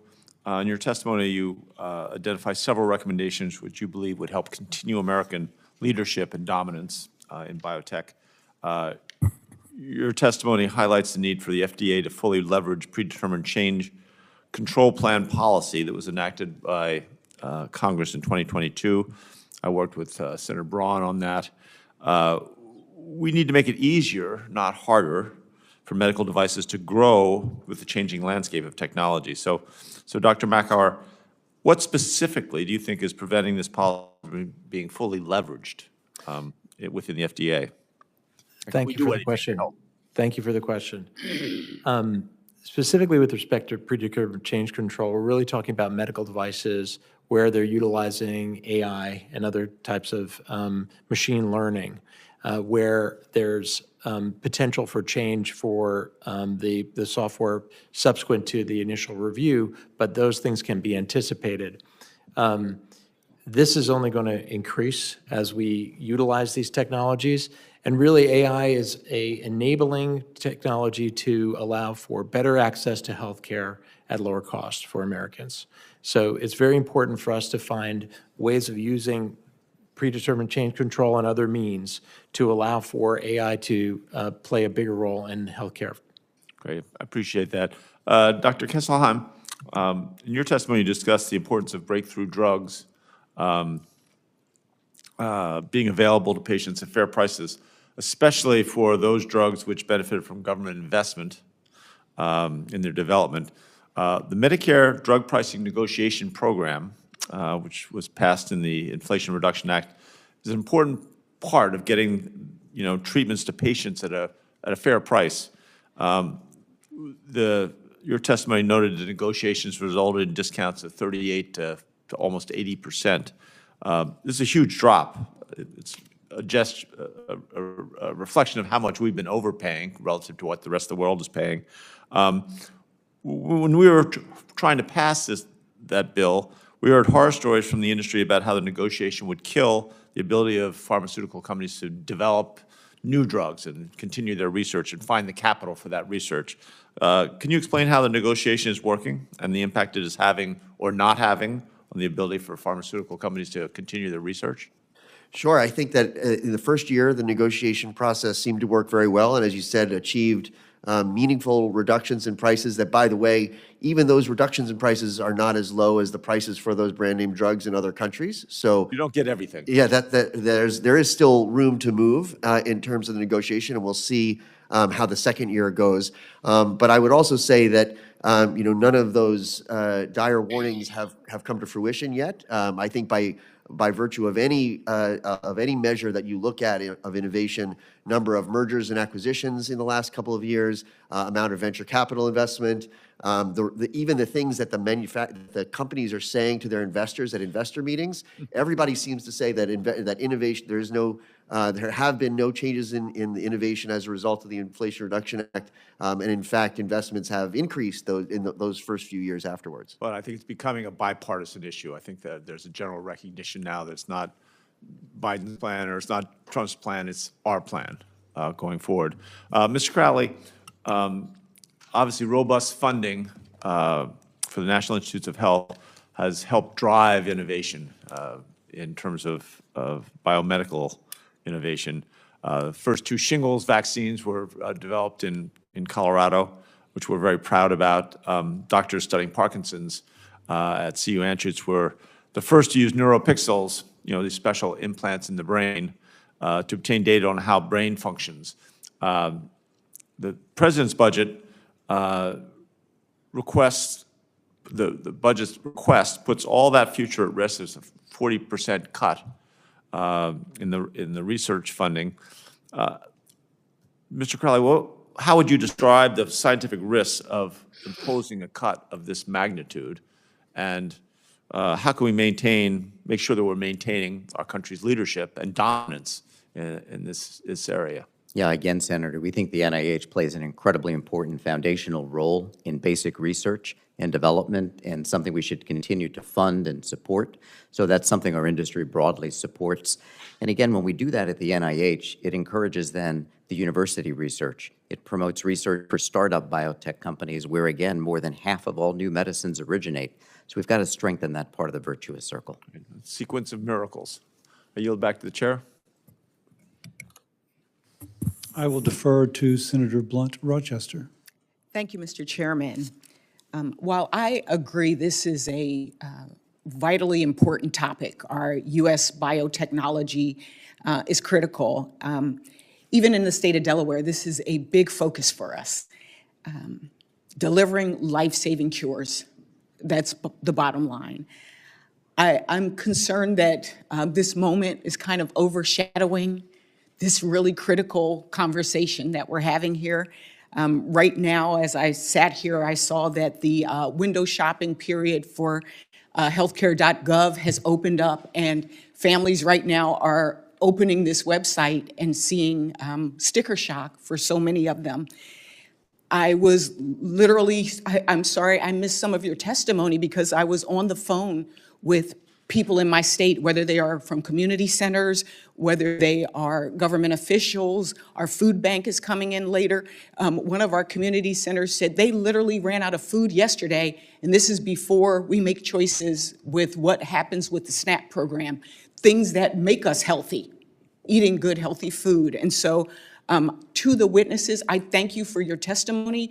I am looking forward to a real robust conversation on how to make sure that our country is strong, both our health, our national security, our agriculture, because biotechnology is really connected to all of that. Dr. Ramachandran, I want to start with you.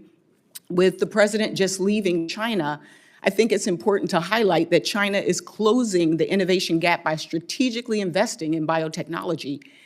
In 2021, China released their 14th five-year plan, which laid out a whole-of-government blueprint to becoming a global leader in biotech. It is one of their strategic priorities as a country for healthcare, for agriculture, and for energy. Can you highlight a few of the specific priorities in that five-year plan? Thank you, Senator, for the question. And you're absolutely right. In that plan, China made very strategic, targeted investments at every point of drug development, manufacturing, and delivery in order to enhance the role in our global biomedicine system, biomedical research system. In particular, for R&D, like the early stage research, what NIH typically funds, they wanted to hit a target of 7% annual increases over the five-year period, and actually have far exceeded that over time. They've also put in several grants in not just for early stage research, for clinical trials, to be able to have operations that would host clinical trials for companies that are based in other countries as well, and also prioritizing domestic pharmaceutical companies and domestic manufacturing. A lot of public investment that went to prop up small biotech that's in China, as well as manufacturing facilities. So really at every stage of the pipeline, China decided to put in a lot of investment, and we're seeing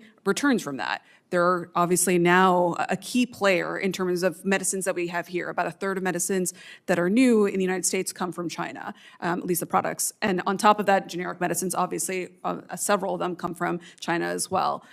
So they've positioned themselves to be a key global player, not just for themselves, but also the rest of the world in terms of biotechnical innovation. I have a question for the panel, and it's just a yes or no. Have you seen in our country a comprehensive plan that's as strategic as this one in biotechnology for this country? Just yes or no? No, Senator. No? No. No. No. No. Thank you. That answer is because we don't have one. And I think watching the, and I'm just going to run down the cuts in research right now, the lack of focus on clinical trials and pulling away, getting rid of scientists and cuts to our institutions, our academic institutions, the talent pool that we need, the workforce, and shuttering agencies and getting rid of grants. I don't think that's a recipe for us to be a global leader in biotechnology. Do you? Anybody? Again, thank you, Mr. Chairman, for this very important hearing, and I am really looking forward to continuing this dialogue because this is vital for our health, our national security, really for the world. I like what you said, Mr. Crowley. I don't mind if China makes our toys. I don't want them making our medicines. Thank you. I yield back. Senator Banks. Thank you, Mr. Chairman. Totally agree with Senator Blunt-Rochester and on that note. And thank you, Mr. Chairman, for hosting this important hearing, such a incredibly important topic, and appreciate the feedback that we've already received from so many of you today. Indiana is a thriving hub for biotech innovation already. We have more than 3,200 life sciences companies. They directly employ about 70,000 Hoosiers in my state. The average salary is about $148,000, and the total payroll is about $7.4 billion for Indiana. IU, Purdue, and Notre Dame bring in over $1.6 billion in research funding annually. And Hoosier biotech companies are leading the way in orthopedics, neurology, radiopharmaceuticals, cancer research, regenerative medicine, and therapies for metabolic disease. In Carmel, for example, which is just north of Indianapolis, MBX Biosciences is developing a treatment for a rare hormone disorder. In West Lafayette, On Target Laboratories created the only FDA-approved imaging agent that helps surgeons better detect lung and ovarian cancer. And in Indianapolis, Ossium Health is producing bone marrow for leukemia patients. And those are just a few of the success stories that we have in our great state. Mr. Schiller, how can the FDA make it easier to build more biopharmaceutical manufacturing facilities in the U.S. like the ones that I just mentioned? I know Senator Tuberville mentioned the FDA's pre-check program, but what else can we do? Thank you for the question, Senator. I think there are a few things FDA can be doing. One is using the new Advanced Manufacturing Designation Program that Congress recently passed and enhancing the benefits to participating in that, so making designation more of a tool for streamlining review. It can also be updating regulations to make it clearer how advanced manufacturing facilities can comply with some very outdated regulations that were written for older conventional techniques. I think there's also things that Congress can be thinking about, perhaps setting up a strategic stockpile of manufacturing capacity where investment in some of those upfront startup costs to building could then result in the United States obtaining rights to some amount of agile manufacturing capability that can be used in the case of a national emergency or a drug shortage. I recently wrote a letter to the FDA urging them to step up the inspections of drug plants in China and India. Inspections of U.S. plants should also be a lot faster than what they are. How can the FDA adopt a more risk-based approach to inspections, focusing on facilities with histories of compliance or quality problems? So I agree with you that parity in inspections between domestic facilities and those located abroad, particularly in China and India, is incredibly important, especially when you look at the rates of warning letters that go to facilities located in some of those jurisdictions. It's much harder for FDA, unfortunately, to get to those facilities, and oftentimes there are diplomatic challenges to doing unannounced inspections, which is something we've done domestically. FDA has been doing some work trying to increase the number of unannounced inspections. That would be helpful. Also leveraging the remote inspection tools that we used during COVID in order to, in a risk-based way, free up some inspection resources, particularly lower risk facilities that have been inspected domestically, to free up inspectors to spend more time going to facilities that haven't been inspected more recently. Mr. Crowley, IU, Purdue, and Notre Dame aren't just driving biotech innovation in Indiana, they're leaders for the whole country. But IP theft is a serious problem, and we see it in our own backyard. How widespread is IP theft, and how are we going to stop it? No, it's very significant, Senator. The intellectual property, of course, is the foundation of a lot of what we do and the ability for us to fund. And again, there's a reason why Article 1, Section 8, Clause 8 of the United States Constitution included intellectual property protections. We're seeing increased espionage and theft from our global rival with China. We need to stop that. We need to support our law enforcement agencies, the FBI, our intelligence community, to stop that. We have enough trouble with the relatively fair competition and the plan from China. We need to strengthen the intellectual property protections, and that includes not just the threat from outside the United States, be it China or elsewhere. It's a threat from within. Policies, proposals, proposed legislation that would undermine intellectual property would be cutting the foundation of a lot of the capital that runs into biotechnology that's so needed for our cures. Thank you. Great conversation. I yield back. I will defer. Oh, sorry, Senator Hassan, your turn.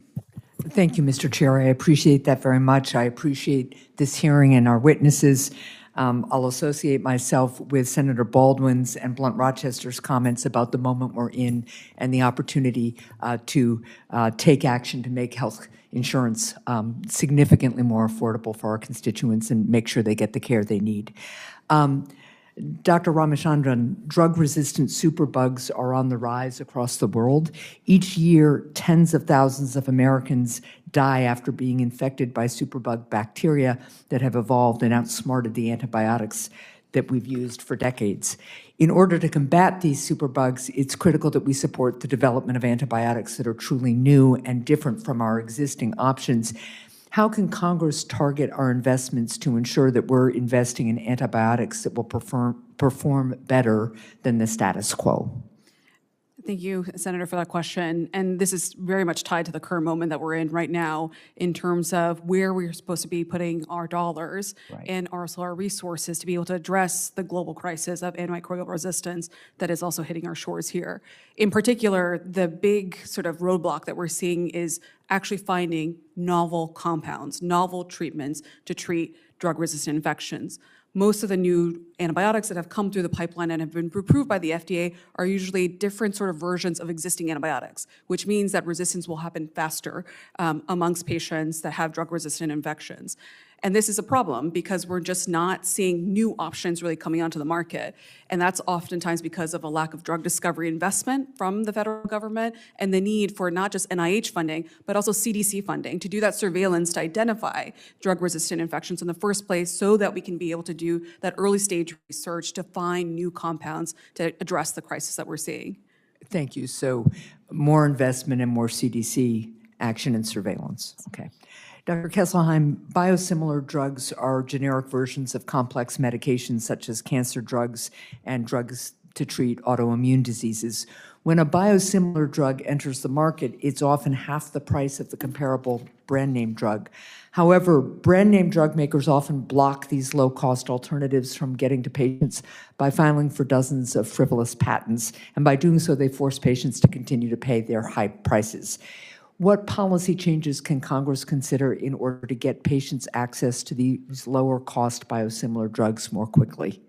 Great. So as I mentioned in my testimony, one of the things that Congress can consider are there are bills that are currently being discussed that would help reduce the thickets of patents that are grown up around these drugs, allowing legitimate innovation to be protected by meaningful intellectual property, but not allowing companies to build dozens and dozens and even hundreds of patents that prevent the entry of competitive biosimilar products that can lead to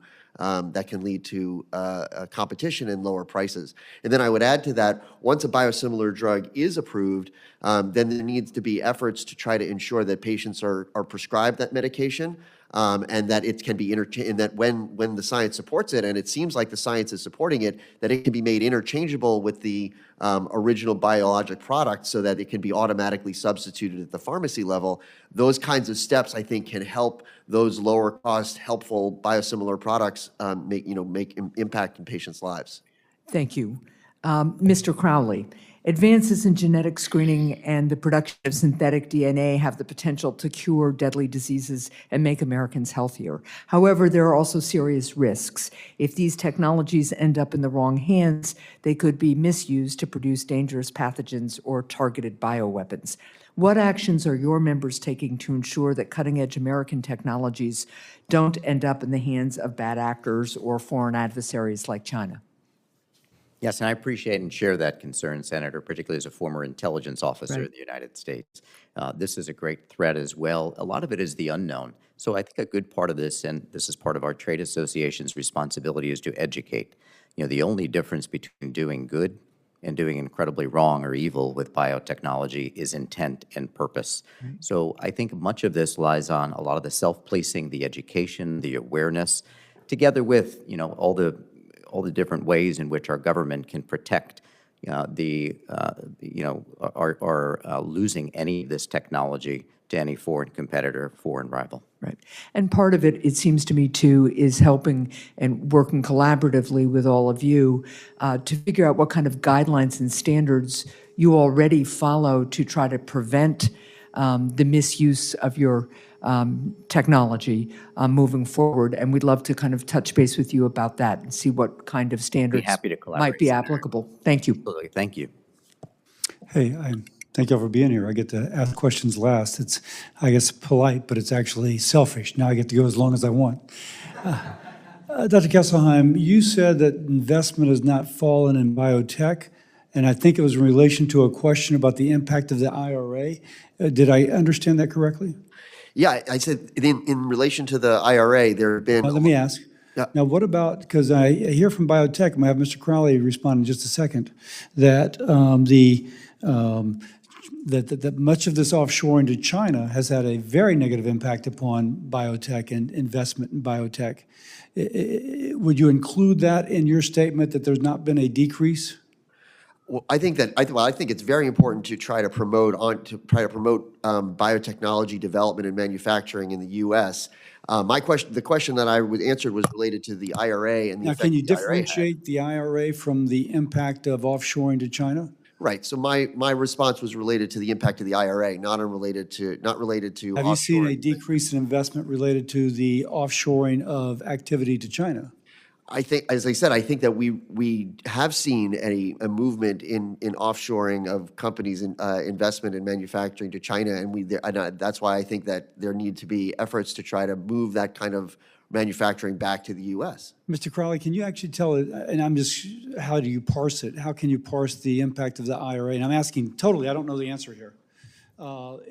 Parse the difference between offshoring versus the IRA. Can you parse that? Has there been a decrease in investment in biotech? You know, I think, Senator, just to frame it, this has been a tough 4.5 years for emerging biotechnology. We can provide you as a follow-up lots of stats and statistics, the market value of companies, number of IPOs, number of programs being cut, and there are a lot of factors for that as well. With respect to the IRA, it's going to be really hard to understand how many programs would have been funded but for the IRA. It's hard to prove the negative, and I agree with Dr. Kesselheim. In the near term, generally R&D programs continue to be funded. It's the long-term impact that we worry about.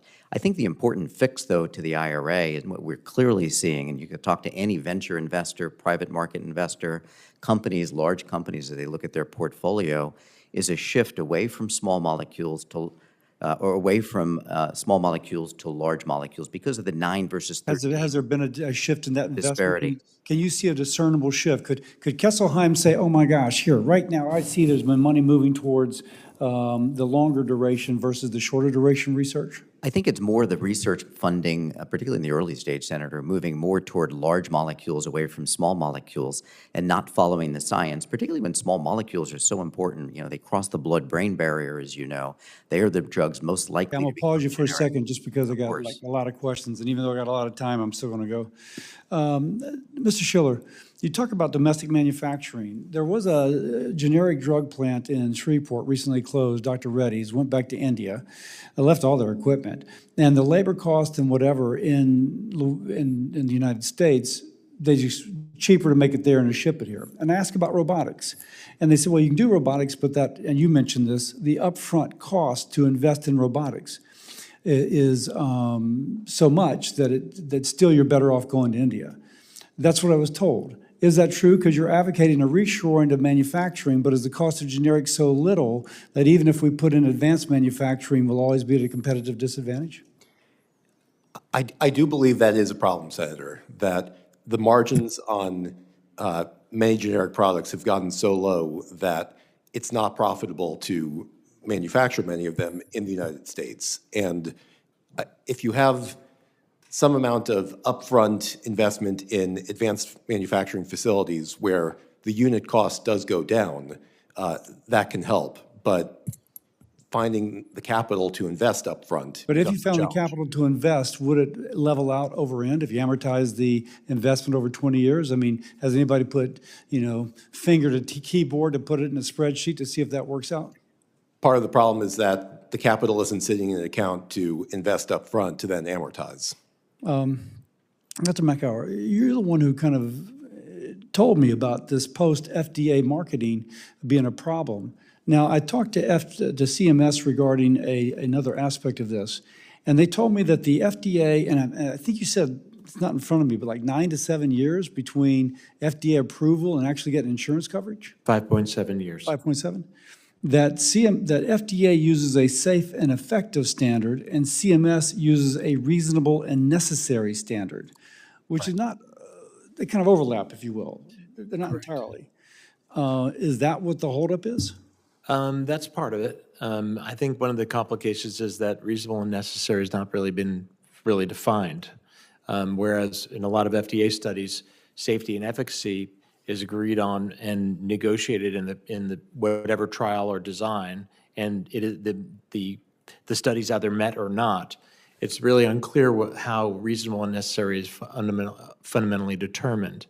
The big challenge is that we have a system where these innovations can be created, proven to be safe and effective by the FDA, but there are substantial time delays even in accomplishing coding, going through the coverage decisions. It's just an extremely Byzantine and very long process. And during that time, investors are just funding these companies. Now, is that something which reasonably could be addressed by AI? I actually do believe so. AI could be exceptionally helpful. There needs to be process reform, for sure. But that's against CMS. That's on Mr. Schiller, CMS. I'm going to ask you to comment on something that Dr. Makower said, because you were formerly at the FDA, but you may not know this. But I'll let anybody take a crack. That under the Biden administration, that there was a increased emphasis upon third-party review, but you say, Dr. Makower, that the FDA will then re-review. You don't actually say it, but you strongly imply it, and which defeats the purpose. Why in the heck would they re-review if you just third-party reviewed? Thank you for the question, Senator. That has been an issue, and there has been substantial underutilization of the third-party review pathway because the benefit isn't that clear. And part of that is variable quality in the third-party reviews. FDA could be doing more to ensure that the third parties who come in and do the reviews are able to do it consistently, predictably.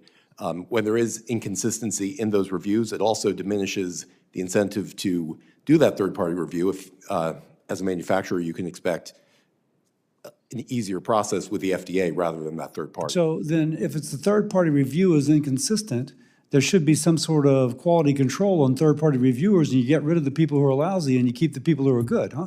I mean, that's kind of like third-party review 101. If I can step in on a couple of points that were made. One, in terms of the third-party review system, Mr. Schiller is correct that only about 2% of devices in recent years have actually undergone third-party review. It's a very small amount, but a government audit was actually done to actually show discrepancies in terms of vendor quality, which have forced FDA to actually step in to do a re-review. So there are things to address sort of efficiency. There were some recommendations that were put forward both to FDA and Congress on how that might be used. A key aspect of this is that the third-party review is actually funded from leftover funds from the user fee program. So it's kind of whatever is left is then goes to third-party review to be able to identify vendors to actually do that sort of process in the first place, which is not really efficient use of the funds, frankly. And on top of that, it's compounded by another larger issue in terms of the quality of pre-market evidence that is submitted by medical device manufacturers. We did a big analysis of all breakthrough devices that have been approved by the FDA as of 2023, and we found that several, about 1 in 10 medical breakthrough devices don't have any clinical testing to support them. So no sort of verification about safety and efficacy before FDA market authorization. And on top of that, most of those actually did not have post-market requirements to actually make sure that we actually can confirm safety and efficacy. For Medicare in particular, reasonable and necessary also means reasonable and necessary for their beneficiaries, which includes older adults. If you look at the clinical trials that support breakthrough device authorization, older adults are oftentimes not represented in those trials. So we're not even testing in them in the population that Medicare covers, which has also introduced complexities in terms of Medicare coverage. And this is why they've employed things like coverage of evidence development to be able to force Let me stop you for a second, though.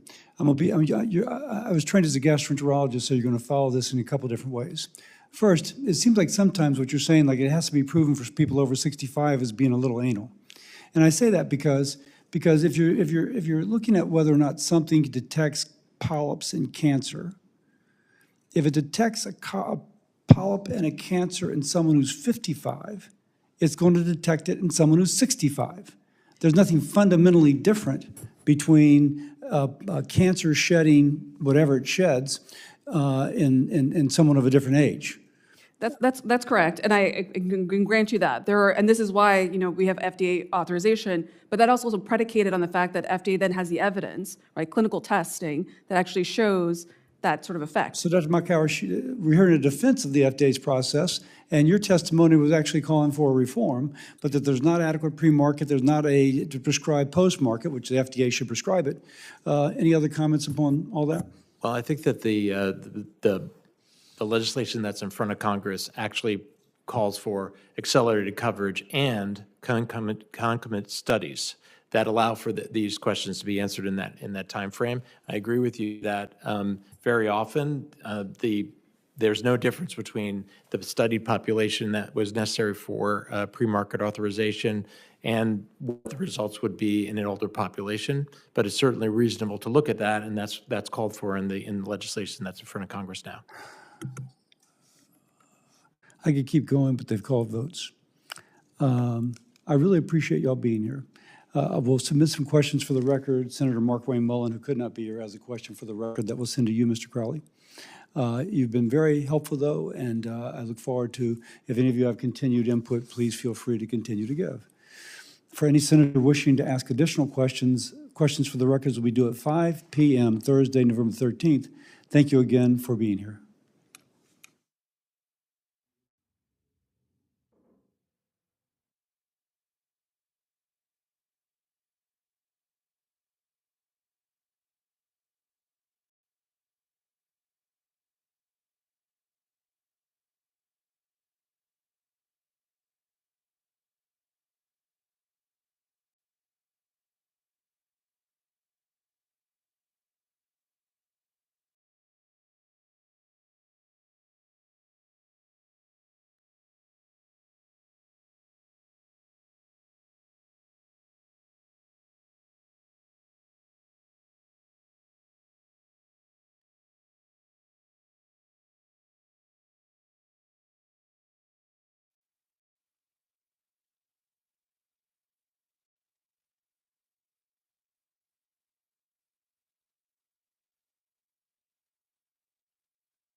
Good afternoon. Thank you for being here today.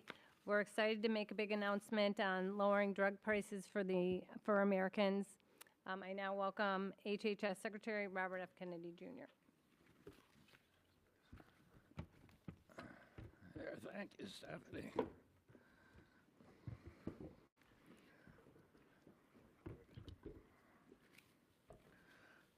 Good afternoon, everybody.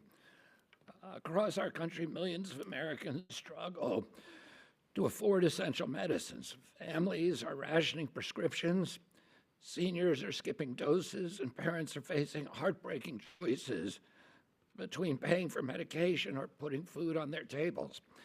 This is not acceptable in the United States of America. For decades, Americans accepted a fair deal in pharmaceuticals. A company earns a temporary monopoly for an innovative drug, and once the patent expires, cheaper generics enter the market. That system, established by the 1984 Hatch-Waxman Act, works for traditional chemistry-based drugs. Proving a generic is the equivalent is straightforward. If it's the same active ingredient, the same effect, same safety, it gets approved. But that bargain broke down with biologic drugs, medicines made from living cells. When Congress wrote the Biologics Price Competition and Innovation Act, the pharmaceutical industry rigged the rules. Between 2007 and 2009, Big Pharma spent hundreds of millions of dollars lobbying to make biosimilar approval far more difficult and expensive. They claimed that biologics were too delicate, that they were too mystical to allow true generics. They compared them during these lobbying sessions to fine wines. each batch supposedly depended upon its unique grapes, the tannin content of its soils, the terrain, the humidity, the genius and personal touches of wizardry to achieve the unique aromatic and flavor complexity of its terroir. It was all clever marketing. None of it was based on science. Then to block pharmacists and doctors from switching patients to lower cost options, the lobby invented a fake distinction between biosimilars and interchangeable biosimilars. The result has been sky-high costs, endless red tape, and a biosimilar market that still lags far behind Europe's. It can cost hundreds of millions to us, the federal taxpayer, just to bring one biosimilar to American patients. That changes today. Under President Trump's leadership, we are ending this unscientific and corrupt system. We're cutting through the barriers that protect monopolies and opening the gates to affordable, life-saving medicine for the American people.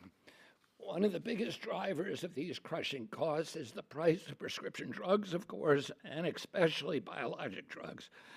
These are complex medicines made, as I said, from living cells that treat cancer, autoimmune diseases, and rare disorders that affect millions of Americans. Biologics make up only 5% of our prescription, but they account for more than half of our drug spending. Between 2013 and 2021, our spending on biologics more than doubled, from $100 billion to $260 billion. By 2024, it reached $407 billion. Some biologics cost patients up to $500,000 a year or even more. That's not a healthcare system, it's a hostage crisis. Why are these drugs so expensive?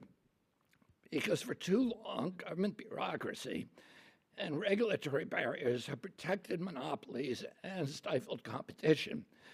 The FDA's outdated and burdensome approval process has slowed down the entry of biosimilars, the lower cost, equally safe alternatives to brand name biologics.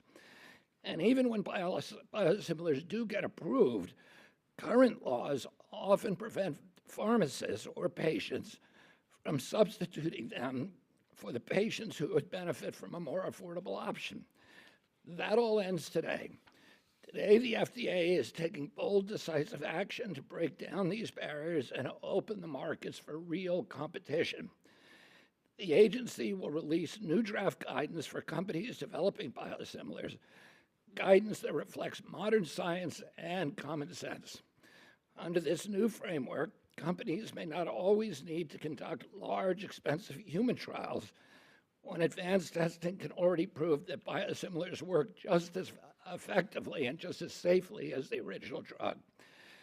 The FDA will also consolidate several outdated guidance documents into one streamlined rulebook. We're cutting unnecessary red tape, reducing uncertainty, and making it easier for innovators to bring the safe, affordable biosimilars to the market. These changes will also help ensure that more biosimilars are considered interchangeable, allowing pharmacists to substitute them just like they do with traditional generic drugs. The result will be more competition, lower prices, and faster access to life-saving medicines. And we know this approach works. Since 2015, biosimilars have already saved Americans over $56 billion, $20 billion in 2024 alone. On average, biosimilars cost 50% less than their brand name counterparts, and their entry into the market drives down brand name prices by another 25%. That's real relief for patients, families, and for the American taxpayer. But America still lags far behind Europe and other nations. In Europe, for example, regulators have approved more than twice as many biosimilars as the United States, and patients there are paying far less for many of these treatments. These reforms reflect President Trump's directive to restore competition, to empower patients, and lower drug costs for every American. This is a victory for patients, for innovation and for common sense. We're replacing bureaucracy with science. We're replacing monopolies with competition. And we're replacing despair with hope. Every American, regardless of income or zip code, deserves access to affordable, effective, and safe medicine. The actions we're taking today move us closer to that goal and advance our mission to make America healthy again. Thank you all very much, and now I'd like to welcome the genius behind this innovation, FDA Commissioner Dr. Marty McCary. You come up to the, there you are, Marty. Thank you. Great, thank you, Mr. Secretary, and thank you for your commitment to lowering drug prices for everyday Americans. We're interested in everyday Americans. There's been a lot of talk about healthcare costs, a lot of talk about reducing drug prices. But as you've seen from the Oval Office, thanks to the good work of Dr. Mehmet Oz and his team at CMS, you're now seeing medications come down to a price point of pennies on the dollar. Reforms that have been discussed for 35 years but have never translated into action in most favored nation status pricing.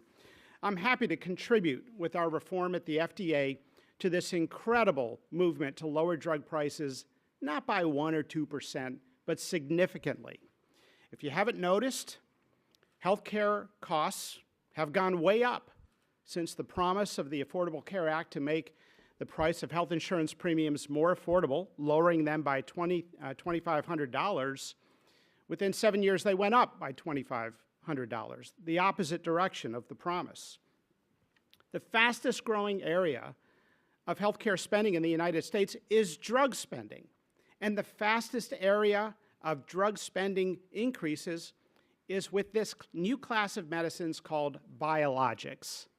That's because they are derived from cell lines. It's an expensive process to develop biologics. So they are naturally going to cost more. But not 1,000 times more, not 10,000 times more. I've seen biologics work wonders, as Dr. Oz has in the hospital.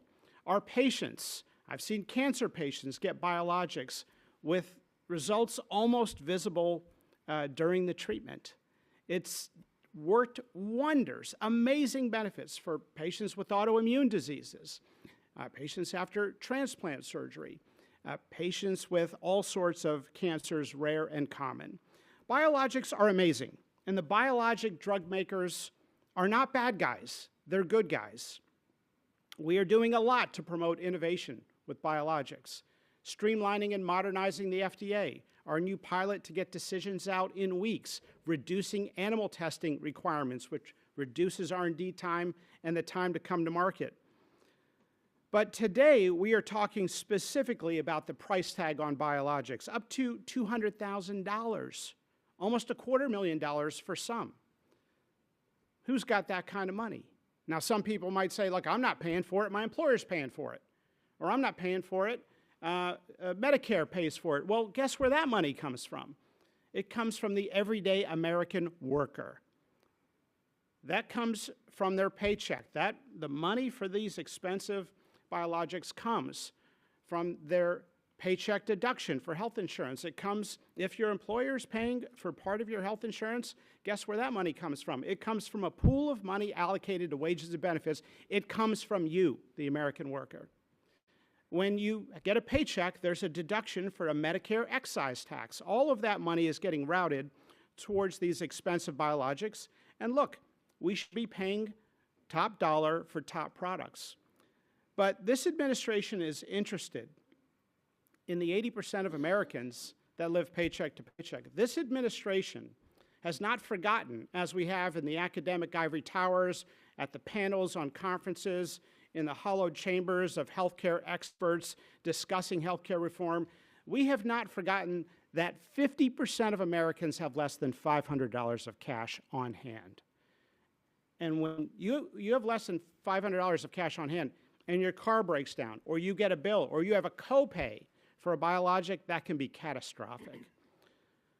Well, there are low-cost alternatives to these expensive biologics. The good news is there are low-cost alternatives. Unfortunately, there are far fewer on the market than should be because of regulatory red tape hurdles. There's about 76 that the FDA has approved since we started approving biosimilars. Think of biosimilars as the generic version of the expensive biologics. We have 76 that we've approved in 10 years, probably should have been 200 or 300. But there's a series of onerous requirements that the FDA has had, making the process long and expensive for the makers of these biosimilar equivalents. Today, the FDA is issuing draft guidance to eliminate the onerous requirement of comparative studies that have historically been associated with biosimilars and their approval. We don't have these additional requirements for generics. Moving forward, we're not going to have them for biosimilars. This reform will take the 5 to 8 year time frame to bring a biosimilar to market and cut it in half. It will also save companies about $100 million in their development costs. That'll take the cost down from $200 million down to $100 million, or $250 million down to $150 million. I'm giving you real numbers that companies have shared with me on their costs. Lower prices for drug development means lower R&D costs and lower drug prices for everyday Americans. Today, the FDA is also announcing its plans to issue final guidance on interchangeability, something the Secretary just described, eliminating the bureaucratic switching studies that have been required. When a doctor prescribes a branded small molecule, the patient and their pharmacist can have that substituted out for a generic small molecule, but not so with biosimilars. We are taking a strong stand to advance and promote interchangeability. Congress has been talking about this for a long time, but we're taking action. We encourage them to act, but in the meantime, we're not wasting time. When Humira, the powerful biologic which works wonders, came off patent, it took 7 years for a biosimilar to come to market. Why? Because of these burdensome, onerous, bureaucratic red tape requirements in part at the FDA. The fundamental problem in healthcare is that we have non-competitive markets. It's something we don't talk about. It's a sacred cow topic. But the solution is to convert them to competitive markets. We want to see more biosimilars. We want to see more competition, more choices.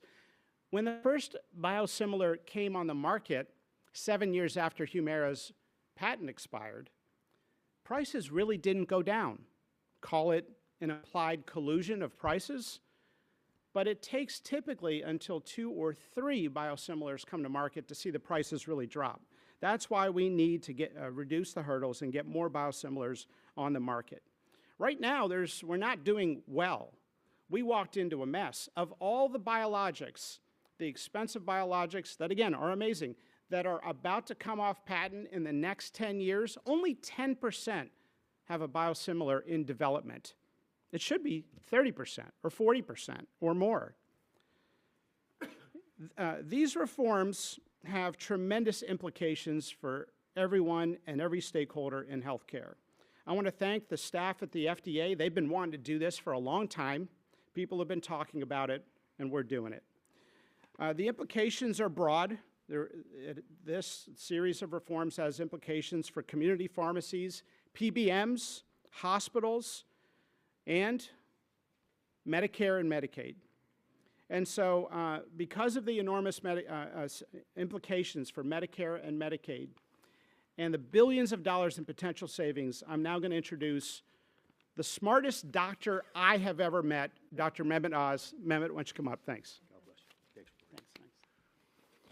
Thanks. We are stuck with the bill. It's going up 9% this year for Medicare, increasing faster than that in Medicaid, and it's increasing about 9% for the commercial insurance. And to address these increasing costs, you have to have brave leadership. Secretary Kennedy, God bless you for always messaging that at every level, and it rubs off on us, and today's a case in point. Marty, you're very kind to call me all the things you've said, but I can say without question, running the FDA requires a brave human being. You've got to be able to withstand tremendous pressures, and I want to congratulate the FDA Commissioner, Marty Makary, because he's been able to push for change that has been waiting for decades to occur. Secretary Kennedy went through these numbers. Just put that 1984 date in your mind. That's when Congress acted and said these things called generics exist. It took a long time to make them 91% of the medications that we currently use, saving billions of dollars to the American taxpayer. But there's a group called, the catchy name, Association of Accessible Medicines. How many of you have heard of that name? I didn't think so. One person put their hand up, too. 1.5 people. Exactly. Compelling. It's a group of staid scientists, doctors, technology people, pharmacists. They gave Marty 3 standing ovations today for announcing what you just heard. That doesn't happen in academic circles. I don't think I've ever gotten a standing ovation 3 times, certainly in one presentation. And it speaks to the stunning impact that this will have on the industry. Of course, I want to thank the President for messaging that he supports rapid change and encouraging us to go out there and make a difference. And this whole of government approach that Secretary Kennedy has been pushing for, which Marty, myself, Jay Bhattacharya runs the NIH, many others in this wonderful agency have been unified around, has allowed us to achieve things in our short stay here that are unimaginable. As Secretary Kennedy said in the Oval Office a week and a half ago, no one thought most favored nation drug pricing would be possible. It turns out not only is it possible, it's probable in the leadership of Chris Klump, John Brooks, and others. There's been remarkable advances in getting pharmaceutical companies who are not bad guys who are involved in innovation and want to make sure we make the life-saving choices out there available, can strive and make that happen, but at an affordable price. And we've asked these companies to stand up, be counted, be patriotic, and give us pricing that allows the American public to not have to choose between groceries and life-saving medications. And pharmaceutical companies have come to the table to help fix a wrong. But they got 2 problems. All of us, in fairness, have 2 problems. The first is access. Study just this year came out from a prestigious group. 1 in 7 Medicare beneficiaries skip their medications. You should never have to choose between medications in this country, abundance. And when you're choosing in a country that believes non-scarcity, but in bountiful ability to do what you want in life, it causes some very expensive complications, which we all still pay for. Readmissions to hospitals, and of course, it can lead to deaths as well. We don't take medications which we believe could save your life. Now, at the same time, we have an access issue. We don't want to compromise innovation. And the President and the Secretary have been loud on this, and Marty has defended the need for innovation in the industry. The FDA has gone through a lot of painstaking work to ensure that they protect against hindering the cutting edge of industry to allow life-saving medications to come to market. But if you've got 20 years on a patent, and let's say 12 years after your biologic is approved, you should be allowed to recoup that money in that period of time. But once that patent's over, insurgents should be allowed to enter the marketplace to appropriately compete. That's what the ecosystem of fairness should represent. That's what's been hindered with this 40-year history of one by one having to break through barriers, with this being one of the largest and perhaps the final major barrier to ensure that what started with the Hatch-Waxman Act can now reach full fruition and allow the intent of Congress to be heard widely, which is generic products and biosimilars, when they are appropriately to be released because patents have expired, should allow a competition, not a crony capitalism, to run the market. The current system has slowed the ability of insurgents to enter the market, and that stops today under the leadership of Dr. McCary. Now, CMS's job is to pay the bills. We've focused on improving reimbursement models. We've done all kinds of innovative things under Abe Sutton's leadership at CMMI. We're working with the private sector. A good example of that is just on Monday, one of the leading pharmacy benefits management companies, the middleman company of this country, announced after discussions with us that they will voluntarily change their business model. If you didn't see this news, it is big. As the Secretary Kennedy tweeted out on it, this is allowing this industry to transform itself from a rebate-based system where you hide the ball to one of ultimate transparency, where everyone's going to see, including employers, who will no longer be able to hide behind PBMs as they sometimes allow extra funds to be channeled back to them through the rebate system. Now everyone's going to know what the numbers are, and to make sure that's true, Trump RX is going to publish the numbers of all the medications and their pricing, including the generics and biosimilar competitors, so individuals can make the right choice for them and will have options. The power to convene of this agency has been shown in other areas as well. I won't go through the entire list, but it has been remarkably effective. But it doesn't work unless we have the brave actions of the FDA under the commissioner's leadership to go out there and put real drugs in the hands of real doctors taking care of real patients. The increased transparency is going to make a huge difference, but I have 3 asks. And I ask this on behalf of CMS, but I think it applies to the entire agency. First, I'm asking patients right now to push for the medications you think make sense for you, using the interchangeability options that the commissioner is offering today. You have the ability to ask, why can't I get a cheaper biosimilar medication if it's just as good as the biologic that I've been paying a lot of money for or my insurance company's been paying for? Second big ask, I'm asking insurance plans to consider thoughtful design changes to allow low-cost biosimilars to be more accessible to their patients. There have been historically reasons, including the rebate model, why that hasn't been allowed or endorsed or supported. We don't want money paid on the side to determine whether a plan is made available to the employees of a company. We're not going to allow it in Medicare anymore. And the third big ask is to governors. If you can hear my voice now, please listen carefully. Medicaid money spent on these biosimilars will dramatically reduce the cost that states have to shoulder for Medicaid. That allows Medicaid to exist healthily with access to all the medications that can be life-saving and life-changing, at the same time not crowd out education and other social services. Take advantage of the work done in Washington to allow your state capital to push for the bountiful access to Medicaid-funded drugs at the right price. God bless you all.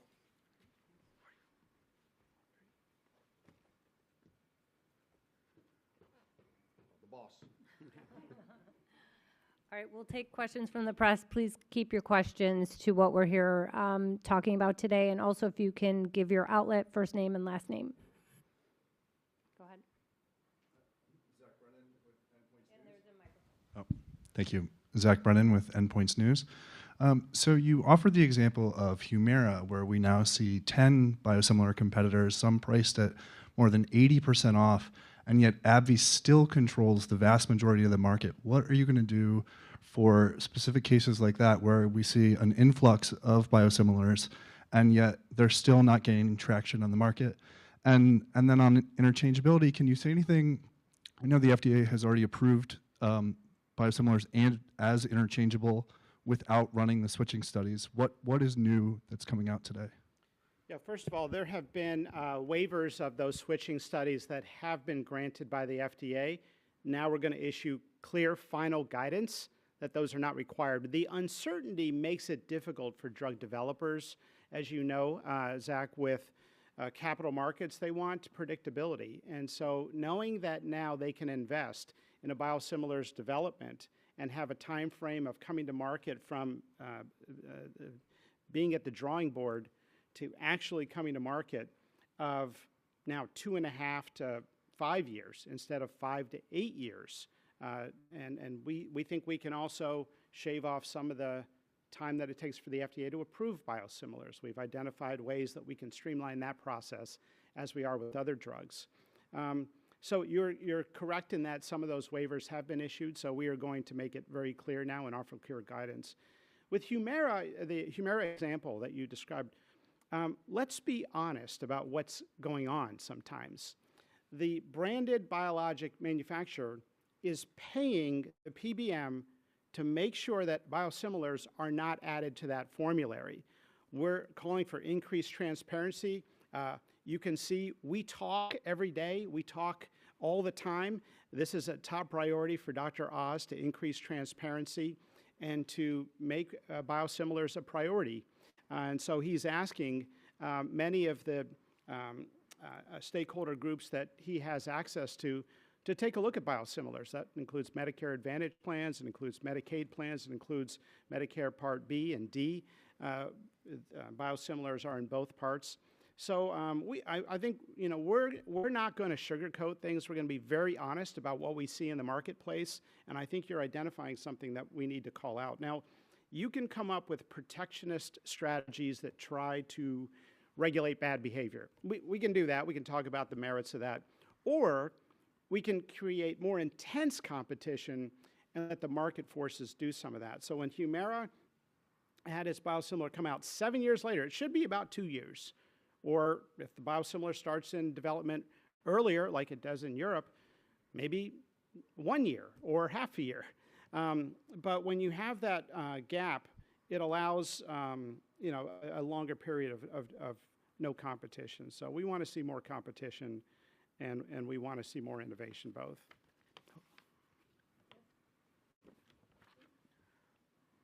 Hi, Emily Kopp with the Daily Caller. This is for Dr. McCary. You said that FDA wanted to do this before now. why didn't it happen? What forces were at play there? And to follow up on Zach's question, my recollection of the Trump RX executive order is that it proposed FTC action, perhaps, if they didn't come to the table. Some of the protectionist strategies you're talking about, could that see FTC action also? Okay, thanks. Well, first of all, at the FDA, there are great ideas that just have not gotten daylight. Take, for example, our work on removing the 9 petroleum-based food dyes from the U.S. food supply. They've been talking about that for 35 years. They had a citizens petition, and 2 business days before this new administration, they took action on one of them. Well, within weeks, we took action on all 9. So there are great ideas that just have not gotten daylight at the FDA, and this is one of them. People have seen the mired bureaucracy that has stalled biosimilars. And so, you know, we spend a lot of time listening to people on the front lines, asking them, what big ideas do you have and what we can do that's meaningful, that has an impact? And so we've announced a ton of these reforms, reducing animal testing requirements. I've been talking about that for 20 years. Now we've got good computational modeling, and we have our roadmap public, and we're going to make another announcement on animal testing requirement elimination probably next week. On the Trump RX is genius because you can bypass healthcare's middlemen. If you like healthcare's middlemen marking up the price of drugs and taking kickbacks from the manufacturers, use the current system. But if you want another option to shop for a price, to see if that price is better, that's what Trump RX is for. It allows direct purchasing.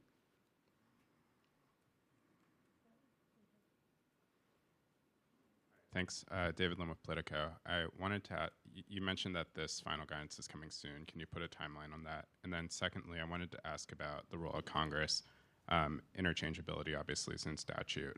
Could you talk about whether you think that this move requires them to take any action to prevent litigation risk from biopharmaceutical companies? First, on the final guidance, I would say 3 to 6 months. On the interchangeability, it's very complicated because we have the opportunity at the FDA to designate a biosimilar as interchangeable. We're saying basically we think all biosimilars should be interchangeable. And then states have their own rules on whether or not patients need to be consented or not for substitution. So we're planting a flag saying we want interchangeability, we promote it, we encourage it, and I would love it if Congress solidified this in law, but we're not going to wait for them. Thank you.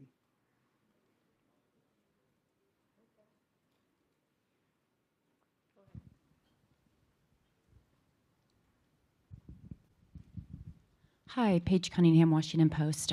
This question is for Secretary Kennedy. The president has called for breaking up the MMR vaccine into 3 separate shots. I'm wondering, are you going to be— Speak up a little, please. Yeah, the president has asked to break up the MMR vaccine into 3 separate shots. Is that something you're going to direct ACIP to consider or take action on?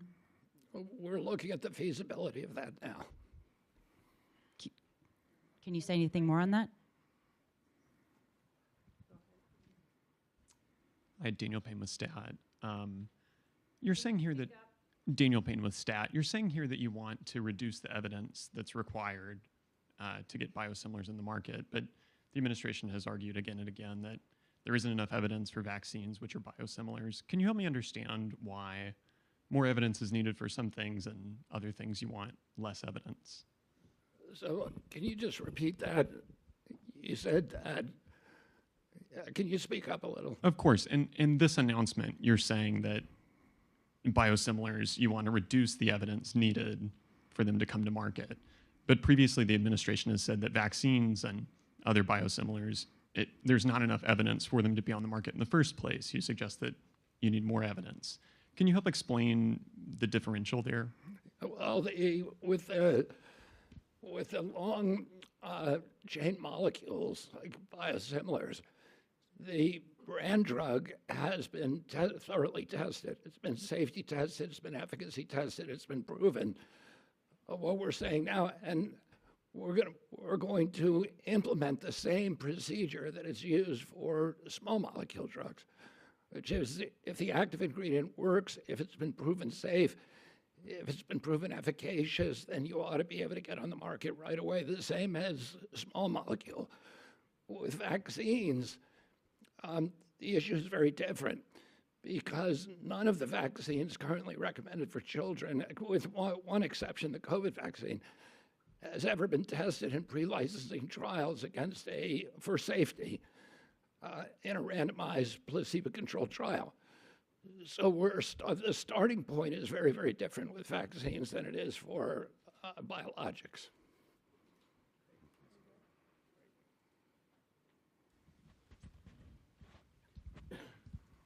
Thank you very much. Arthur Jones II with ABC News. Can you just talk about, Secretary Kennedy, the amount or the significance this announcement will have on struggling American families, as you mentioned at the top of this? And secondly, I've spoken to a number of Republican senators, actually, about the linkage between pregnant mothers using Tylenol and this risk of autism or other health disorders in unborn children. And one prominent senator told me that the evidence there is weak and there's no relationship. Can you respond to that? For Tylenol? For Tylenol. Okay, on your first question, I mean, there's a good example that we worked on recently. We recently put together an agreement in South Carolina and now some other states, the private insurers and for Medicaid and Medicare to pay for sickle cell anemia treatment. The cost of that treatment is $1 million. It cures sickle cell anemia, but it's $1 million. If we could get a brand name drug, I mean, if we can get a generic drug, a biosimilar, that does the exact same thing for a fraction of the cost, we can make that treatment available in every state. It is, right now, it is barely economic for the insurance companies because they think that maybe the treatment, the long-term treatment of somebody with sickle cell anemia is going to cost more than that $1 million. But it's right on the borderline. So if we could cut that in half, it would be a no-brainer for every single state to adopt it. With Tylenol, we've all said from the beginning that the causative association between Tylenol given in pregnancy and the perinatal periods is not sufficient to say it definitely caused autism, but it is very suggestive. And it's suggestive in animal studies and core blood studies, in observational studies from nation to nation.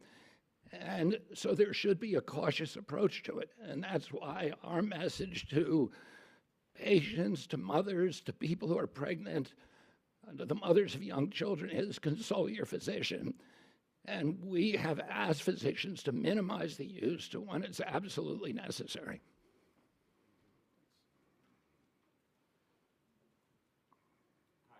Martin Schwartz with Scripps News. Thanks for doing this.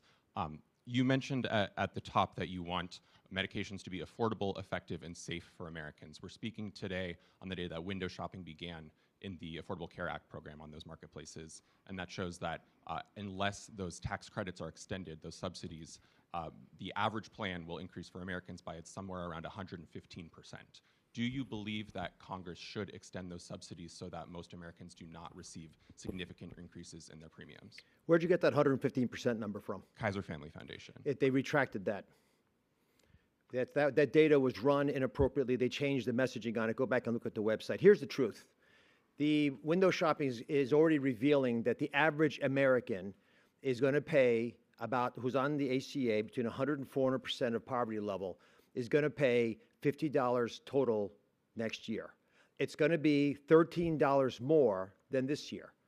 So there can be a lot of hair pulling and scratching and mudslinging, but the fundamental reality for most Americans is that although it is an increase in spend, that's not the big issue. The big issue is the fundamental flaws within the ACA as they were created 15 years ago. We want government reopened so that we have people working, running the numbers, trying to help experts, actuarials, insurance company experts, to try to figure out more holistic ways of dealing with the bigger challenges that we face in America with increasing costs, which I don't think the enhanced premium tax subsidies, which were created for COVID, designed for COVID, they were short-term initially for a very, just a year, then extended until this year just to get through COVID, and I think we all agree that COVID has passed. So therefore, COVID-era subsidies should also pass. Can I just follow up on that? So this is from the CMS release that went out this morning announcing window shopping. You noted that in 2026, nearly 60% of eligible re-enrollees will have a plan, but in their chosen category at or below 50% after those tax credits. That's down from 83% in 2025. So that's a pretty significant number of Americans who will not be at that $50 a month range. Are you concerned about those Americans being able to afford their premium payments? I'm always concerned about Americans being able to afford payments. The question then becomes, what's the best way to fix the problem? The ACA promised many things that just were not delivered on. And I don't know why $50 is the magic number. I picked that, by the way, because that's historically the number that's been thrown out there. Half the people on the ACA today, listen carefully, filed no claims last year. None, zero. So I have to ask myself, you should be as well, if I had insurance, why would I never use it? The concern that has been raised is that a large number of the 12 million people who never used their insurance last year, may not legitimately have the insurance, know they have the insurance, want to have the insurance. So we have many bigger problems. And to fix the issues, we have to have Congress and this agency, CMS, but the entire HHS staff back at work. You can't do that if we're furloughed because of, I think, partisan bickering in Congress.